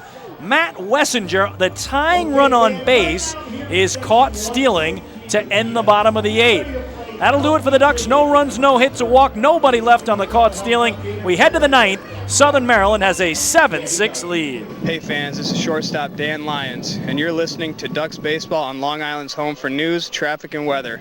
1039 LI News Radio. Municipal Credit Union is a proud sponsor of the Long Island Ducks. For 100 years, MCU has helped New Yorkers achieve their goals with competitive financial products and services. Meet your important or unexpected needs with an MCU personal loan. Whether it's the cost of moving, a family vacation, or even home repairs, an MCU personal loan is a simple solution. To learn more about how an MCU personal loan can work for you, visit nymcu.org today. MCU, celebrating 100 years of service. M&V Limousines is the official bus company of the Long Island Ducks. Family owned and operated, they've been in the business for over 23 years. M&V Limousines offers coach buses with Wi-Fi and restrooms, party buses, exotic limousines, and so much more. Whether you're looking for transportation for weddings, proms, corporate outings, or long-distance trips, they've got the right vehicle for you. Visit their showroom in Comac or check them out online at mvlimo.com. M&V Limousines, the official bus company of the Long Island Ducks. Hey fans, this is pitcher James Lomagino, and you're listening to Ducks Baseball on Long Island's home for news, traffic, and weather, 103.9 LI News Radio. Few places on earth offer the charm and excitement of Fire Island. At Fire Island Ferries, located conveniently at 99 Maple Avenue in Bay Shore, they offer convenient travel to Fire Island 7 days a week. Fire Island is quickly becoming a top destination for families of all ages. Experience the informal, carefree communities, the dazzling night scene, enjoy fine dining, or climb to the top of one of the tallest lighthouses in the United States. But there's only one way to get there, by calling Fire Island Ferries at 631-665-3600 today. For fare and scheduling information, please visit fireislandferries.com.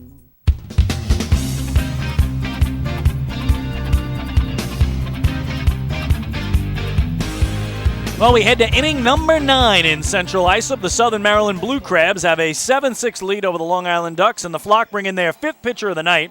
He is right-hander James Lomagino. So righty Amalio Diaz pitched a 1-2-3 eighth. No hits, no runs, no walks, 1 strikeout.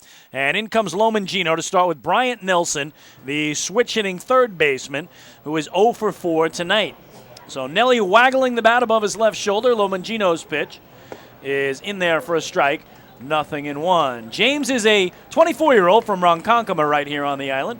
Went to Connecticut High School, Suffolk Community College, and St. John's University.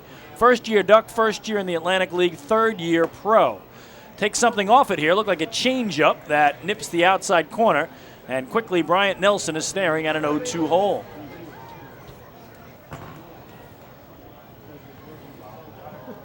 Lomagino's pitch in the air to center field. Delta Cleary Jr. to his right will make a one-handed squeeze, and there's one away.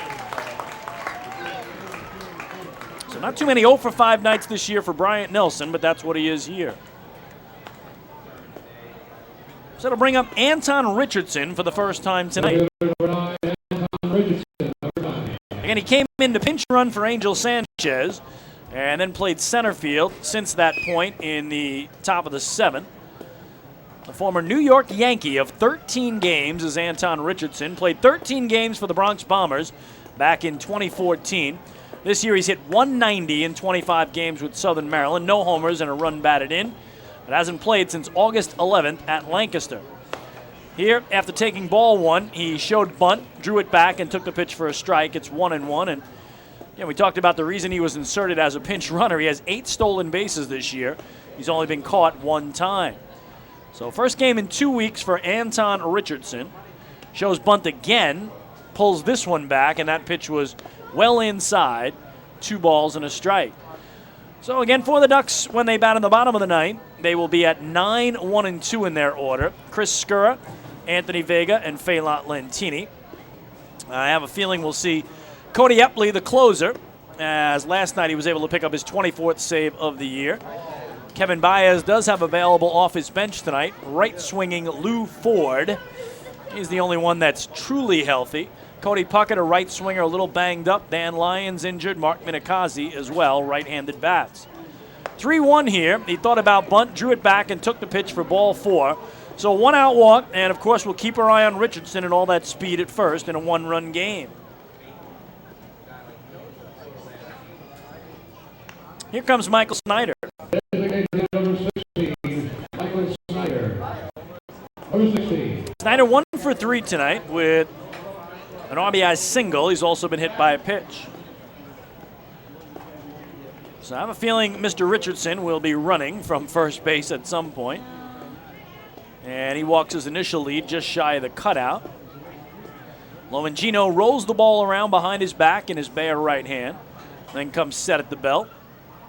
And boy, good block by his catcher Mike Dowd as that pitch was way low and outside. And he's able to slide to his right, block it, and prevent the advance of Richardson down at first base. Snyder wrapping the Velcro on those batting gloves tightly. Pulls off his helmet to mop his brow with his shirt sleeves on a humid evening for baseball. And now Mike Dowd has to tie his shoelace.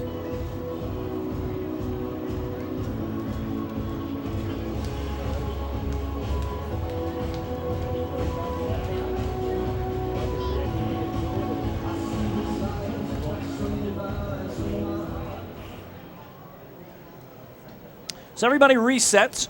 Richardson walks away from first, Snyder in the right-hand batter's box, and Lomangino atop the hill.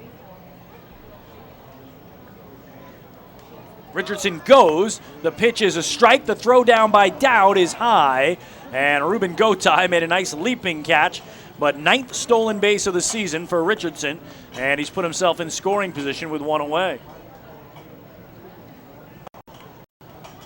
So 1-1 the count now to Michael Snyder. Snyder was the guy with 4 straight multi-hit games, including Tuesday's opening game of this 3-game set. But last night 1 for 3, and tonight 1 for 3 as well. Richardson going for third. The throw by Dowd is not in time, as a good job by Mike Blank to just prevent it from going down the left field line. So Anton Richardson running wild here in the top of the 9th as he walks, steals second, steals third, and trying to manufacture a run out of thin air.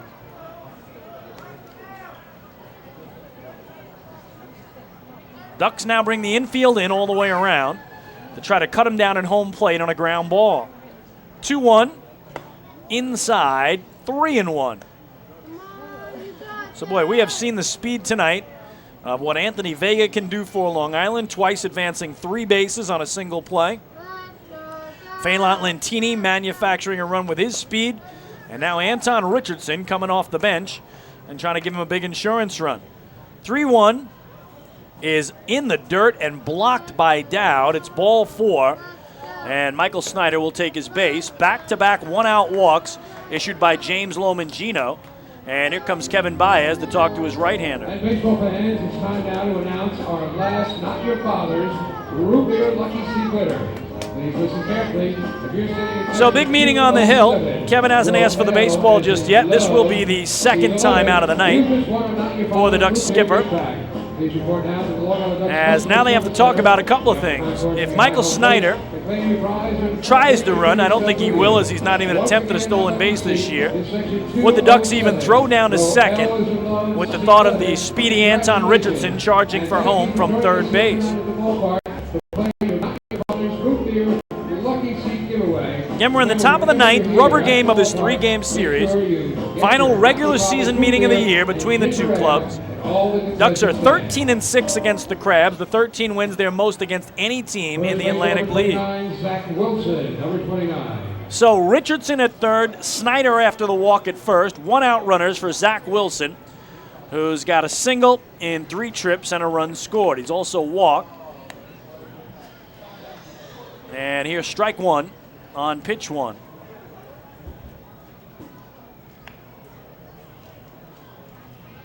Righty-ready matchup as Lomangino comes set at his belt. 0-1, another swing and a miss. Quickly 0-2. So good start for the Long Islander, Lomangino, out of Ronkonkoma, just north of the ballpark here, a couple of miles.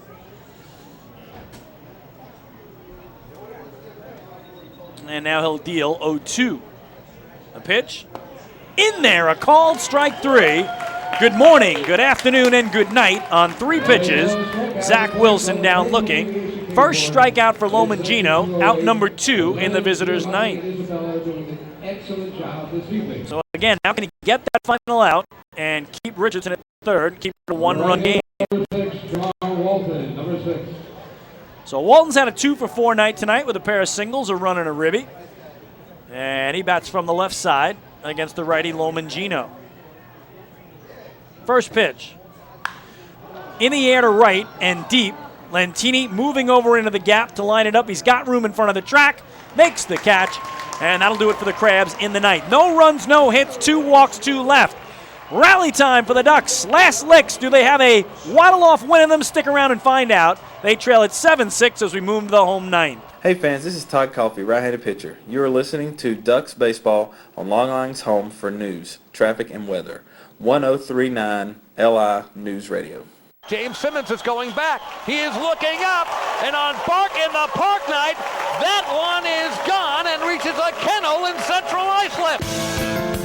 That was another home run for the Ducks. And Duck fans, what's more fun than a home run that helps the Ducks win a game? How about a homer that helps the community win? Chappie's Funeral Home and the Long Island Ducks have once again teamed up for the Chappie's Home Run Challenge. If the Ducks hit 100 homers this season, Chappie's Funeral Home will donate $5,000 to the Quacker Jack Foundation. So every time a Ducks hitter goes deep this season, watch for the Chappie's Challenge home run count on the scoreboard. And if we reach 100, we're all a winner. Chappie's Funeral Home, where caring for others is a family tradition.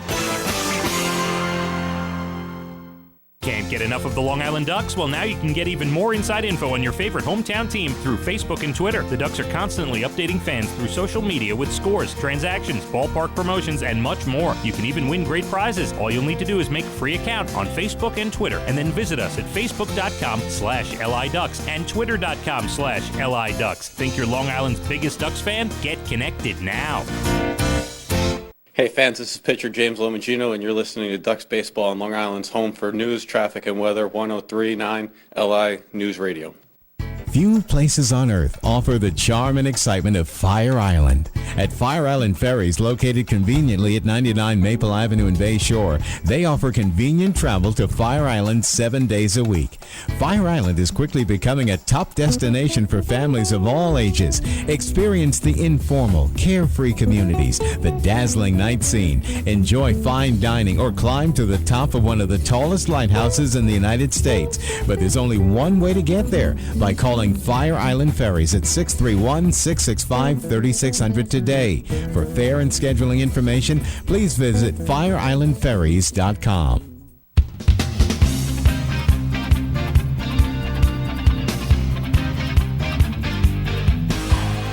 Well, we go to the bottom of the ninth. Ducks trying to close it out, and they'll have to do it against the closer, the 31-year-old right-hander, 6'5", 215-pound Cody Epley, the native of Harrisburg, Pennsylvania, and former big leaguer. Pitched for the New York Yankees, Epley did in the 2012 and 2013 season, 61 games combined. Has also pitched for the Texas Rangers, and last night he did pick up his 24th save of the season. He did allow a solo homer to Matt Wessinger to open the bottom of the seventh last night. Again, it was a 7-inning affair between these two teams. Then he gave up a single to Anthony Vega. Ducks had the tying run at the plate in Phelan Lentini, who he got to hit into a double play, and then he got Delta Cleary Jr. to ground out to end the game. So Chris Skura against Cody Epley to start the bottom of the ninth. Ducks are trying for what would be their 6th waddle-off win of the season. That's the only way they can win it tonight. So here's Skura. He is 0 for 3 in the game. Again, he was at the plate when Wessinger was caught stealing to end the 8th, and so he climbs back in to start the ninth. Righty-righty matchup against Cody Epley. First pitch, right down the middle for a strike, 0-1. Epley on the year, 2-2 record, 2.77 earned run average, again 24 saves. He has allowed 53 hits in his 52 innings of work, walked 15, struck out 31. The homer he allowed last night, just the third one he's given up all year. And remember, that was only Matt Wessinger's second home run hit. And Wessinger had solid contact. Here he misses low and away, and they count 1-1 to Chris Skura. Skura followed by Vega and Lentini, 9-1-2 to begin the ninth. 1-1, got a good cut but came up empty, and that's strike 2 to the Long Island native. Tonight's crowd just shy of 5,000, 4,946 on a night where they gave out back-to-school lunch boxes to the first 1,500 fans tonight through the turnstiles. Age 12 and under. You got to be 12 or under to get a back-to-school lunch box tonight. And here, some of the folks, I think, clapping those lunch boxes in a rally mode, as here Epley misses low. 2 balls and 2 strikes. You got the channel Let's Go Ducks going on. Last night, again, they got a run in that bottom of the 7th and got the tying run to the plate against Epley, but he got The big double play ball out of Lentini and then the ground out of Cleary to end the threat. Here taken the other way but foul off the end of the bat in the right field seats. And the count holds on righty swinging designated hitter tonight in the 9 slot for Kevin Baez, Chris Skura.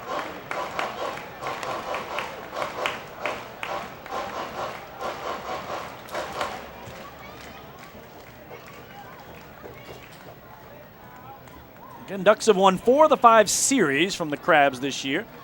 Southern Maryland lost the first 4 series of the season on Long Island before finally beating them in a rubber game in Waldorf last series. Here a slow tapper out in front of the plate. Going to be a tough play. The catcher Flores fields, fires, and he got him. What a job by Angel Flores taking charge, calling off his pitcher Epley, and firing a bullet to Zach Wilson at first. 2-3 goes the putout, 1 away. Number 27, Anthony Vega, number 27. So here is Anthony Vega. We talked about it earlier. He has hit 3 home runs this season against Southern Maryland pitching. Of the 7 he's hit total on the year. And again, last night he did reach on an infield single against Cody Epley in the bottom of the 7th. So can Vega get aboard here and put the tying run on for Long Island? Epley rattles the ball around in his bare right hand behind his back. Stares into Angel Flores and comes set away from his letters. First pitch. Good rip by Vega from the left side against the righty's pitch, but he came up empty. 0-1. Vega tonight is 0 for 3, but he's been hit by a pinch. He scored a pair of runs, and he has used his speed twice in this game to score those runs. 0-1 inside, 1 ball and 1 strike. He opened the game on the very first pitch tonight in the bottom of the first with a bunt. It was fielded by the pitcher Gabby Hernandez, who threw it away down the right field line. Anthony Vega ended up on third base to open the game for Long Island off a bunt. And he would eventually score there. Here he pokes it the other way to left. Darby Myers backing up on it at the track, jumps up, makes the catch, and then touches the wall after making the second out grab. So boy, what power by Vega the other way, but the Ducks are down to their last out, and it'll be Phelan Lentini. Look on the right fielder, number 23, Phelan Lentini. Another big game tonight for the Ducks right fielder. 2 for 4, a pair of singles, a run of ribby, and 2 more stolen bases. But again, last night, the Ducks had made it a 6-4 game off the Wessinger homer. Vega got aboard in the infield single, so Lentini was up with nobody out as the tying run at the plate, but he wrapped into a 6-6-3 double play against Epley. So tonight, again, he'll try to get some payback against the righty closer. First pitch. Takes it right down the heart of the plate for strike 1. Lentini, again, with 9 homers on the year, and 4 of those against Blue Crabs pitching. Tied for the team lead in that category. The 0-1. Fouled away down the right field line, and the Ducks are down to their last strike.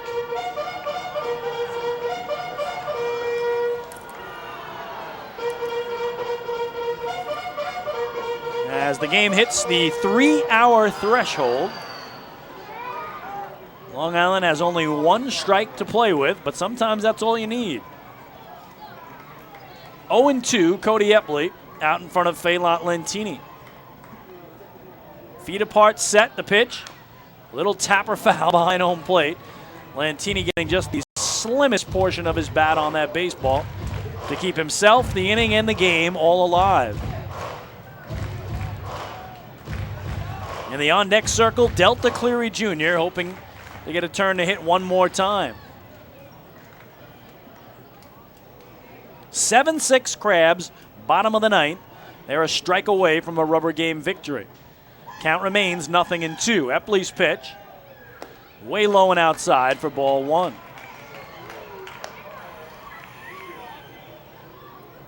Kevin Baez paces down at third. Walks up a little bit to brush the dirt with his foot and then back to his position in the coach's box. A ball and 2 strikes, the count on Lentini with the bat over his right shoulder. The pitch, grounded foul behind Kevin off the railing of the Crabs dugout. And the count remains 1-2.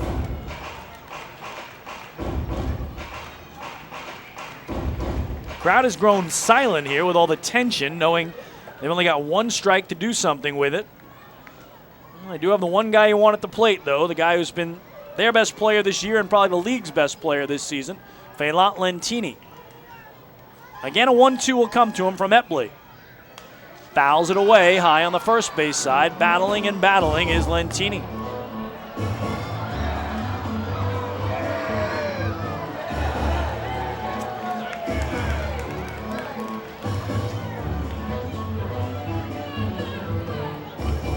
So he stepped out, takes a little breather.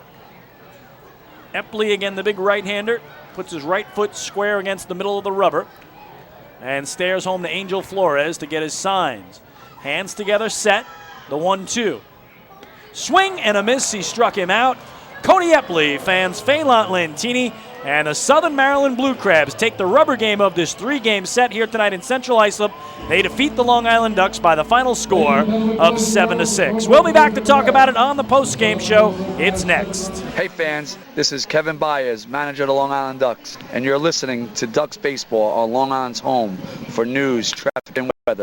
1039 LI News Radio.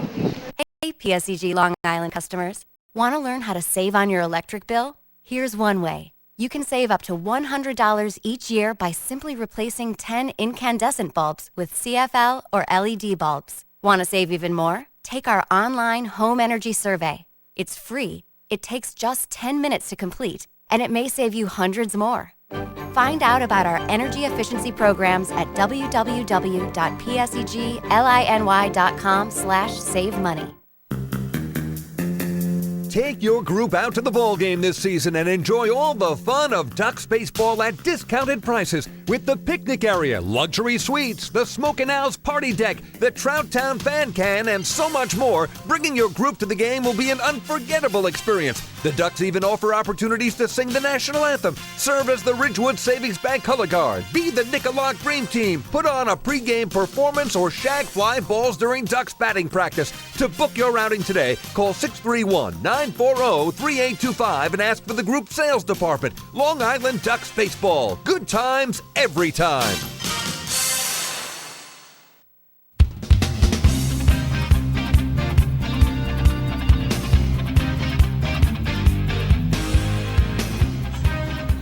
Chris King back at Bethpage Ballpark in Central Islip, New York, where tonight in the rubber game of the 3-game series, the Southern Maryland Blue Crabs defeat the Long Island Ducks by the final score of 7-6. And we are going to give Cody Epley, our player of the game tonight for the Blue Crabs, as he came in the 9th inning, trying to shut down the Ducks for a second straight night, facing many of the same batters that he'd faced last night. And he was able to get a ground out of Chris Scora, a fly out of Anthony Vega, and strike out Feilant Lentini swinging for a perfect 1-2-3 night, and his 25th save of the year goes to Cody Epley. So again, a tough one for the Ducks as they'd won the first 4 series this year against Southern Maryland. It went to a rubber game down in Maryland the last time through. The Crabs won that one 2-0. It went to a rubber game tonight, and Southern Maryland took the high-scoring affair 7-6.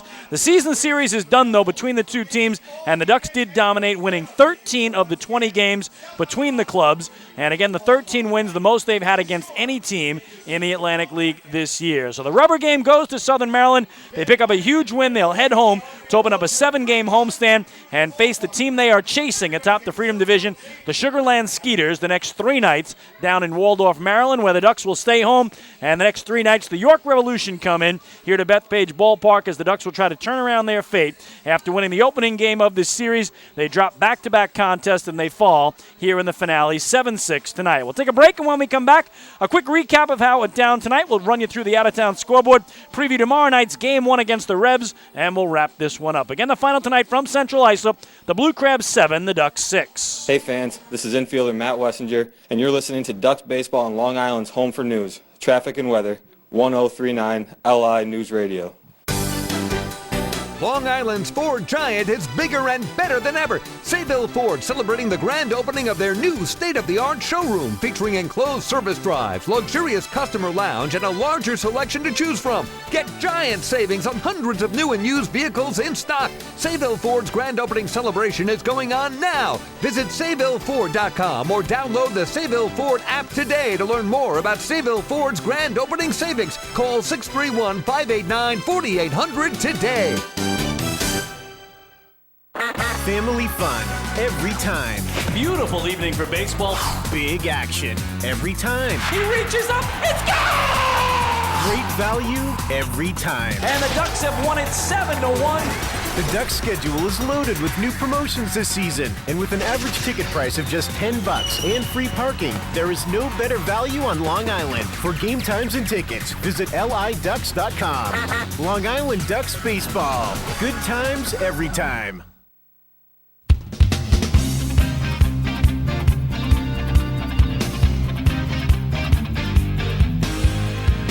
Chris King back one final time to Bethpage Ballpark in Central Islip, New York, where tonight the Southern Maryland Blue Crabs defeated the Long Island Ducks 7-6 in the rubber game of the three-game series. Again, the Ducks won the opener 9-3 on Tuesday night. Crabs took last night's contest 6-4, and that set us up for this finale with righty Gabby Hernandez starting for the Crabs and lefty knuckleballer Daniel Herrera for Long Island.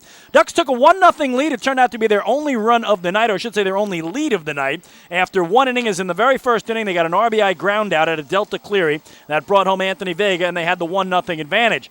Problem, though, was the Crabs in the second would send 11 men to the plate, scoring 5 runs on 6 hits and establishing a 5-1 lead. Ducks would chip away, though, at that lead as they got a 2-run homer from Mike Blank, his 9th of the year, in the bottom of the second to make it 5-3, and then an RBI single by Phelan Lentini to make it 5-4. They would tie the game in the bottom of the 5th on an RBI single by Mike Dowd that played at Delta Cleary Jr., and we were 5-5 after 5. In fact, we were 5-5 into the 7th when Patrick Kreider very uncharacteristically struggled, facing 7 batters for Southern Maryland, but only recording 2 outs as the Crabs got 2 runs on 3 hits to open up a 7-5 lead. Ducks got one of those back in the bottom of the 7th on a sac fly by Delta Cleary Jr. that played at Phelan Lentini to make it a 7-6 game, but they would get no closer as Cody Epley would come on and pitch a 1-2-3 ninth to close it out for the Southern Maryland win. Final numbers tonight for the Crabs: 7 runs, 9 hits, 1 error. They leave 9 for the Ducks. 6 runs, 9 hits, no errors. They strand 5. The winner is Gabby Hernandez. He goes to 5-8. The loser, Patrick Kreider, suffers his first loss of the season. He's 3-1. And Cody Epley records his 25th save of the season. The game played in 3 hours and 3 minutes before a crowd of 4,946. So with the victory, Southern Maryland goes to 21-25. They've won 2 straight and 5 of 6. Meanwhile, with the loss, the Ducks dropped to 21-24 in the second half. They have dropped 2 in a row, and this is the first time in their last 5 games that they have not alternated wins and losses. The season series is complete. Again, the Ducks win 13 games, the Crabs win 7, and Long Island right now 1-2, 3 games into this 6-game homestand that will continue tomorrow night against the York Revolution. So we check in on the out-of-town scoreboard. Only 1 game still in progress, and that's in Bridgewater, New Jersey, where the Barnstormers are trying to sweep away the Somerset Patriots. That's a 3-3 game in the top of the 10th. Bridgeport has lost tonight, the rubber game in New Britain, to the Bees 5-4. So if Somerset wins the game, they're back atop the Liberty Division. If they lose the game, they're still a half game back of the first place Bluefish. Rubber game tonight in York went to the Sugarland Skeeters 4-3. So the Skeeters win combined with the Blue Crabs win here leaves Southern Maryland 8.5 games back of the first place Skeeters in the Freedom Division. And again, they will host Sugarland in a huge 3-game series starting tomorrow night in Waldorf, Maryland. Mets were out to a big lead last time we checked in the rubber game in St. Louis against the Cardinals, and right now it's a 7-2 game. They had a 7-0 lead, but 7-2 Mets as they go to the top of the 8th. Metropolitans trying to take that rubber game and move within 3.5 of the Cardinals for the second and final wild card spot in the National League. So that's it for the Ducks and the Blue Crabs. Long Island 13 wins, the most they've had against any team in the Atlantic League this year. They'll go from that to the team they've struggled against the most as the York Revolution show up tomorrow for contests Friday, Saturday, and Sunday. Ducks are only 3-7 against the Rebs, but it should be a terrific matchup as, again, York won the Freedom Division in the first half. Ducks won the Liberty title in the first half. So the battle of the first half winners and the battle of the 2 playoff teams will pick up tomorrow night at 6:35. Kevin Marr of News 12 has his bobblehead doll going out to the first 1,500 fans. Then Saturday night, it's a Grucci Fireworks Extravaganza. And Sunday, the 3rd annual Jewish Heritage Night with Stadium Cups going out to the first 1,500. Of course, it's a fun day Sunday here at the ballpark. Pre-game autographs on the field. Post-game, kids run the bases. Where else would you rather be on a Sunday than right here at the old Duck Pond? That'll do it from here. My special thanks to engineer Dave Miratello pushing the buttons back in our Ronkonkoma studios tonight. Great job, Dave. Once again, the final score tonight from Bethpage Ballpark in Central Islip, New York. In the rubber game of the 3-game series, it was the Southern Maryland Blue Crabs 7 and the Long Island Ducks 6. We do invite you to join us for our next Long Island Ducks broadcast. That'll be tomorrow night when the Ducks host the York Revolution to kick off a 3-game weekend series. The pregame show starts at 6:20 p.m. The first pitch scheduled for 6:35. And, of course, you'll hear it all right here on Long Island's home for news, traffic, weather, and Ducks baseball, 103.9 LI News Radio, and, of course, around the world on the Internet at liducks.com and youtube.com/ducksbaseball. My partners Michael Pollock and David Weiss will bring you all the exciting action of Long Island Ducks baseball. I'm Chris King saying thanks so much for listening. We'll do it all over again tomorrow night against the Revs. Enjoy the rest of your Thursday evening, everybody, and good night from the Duck Pond.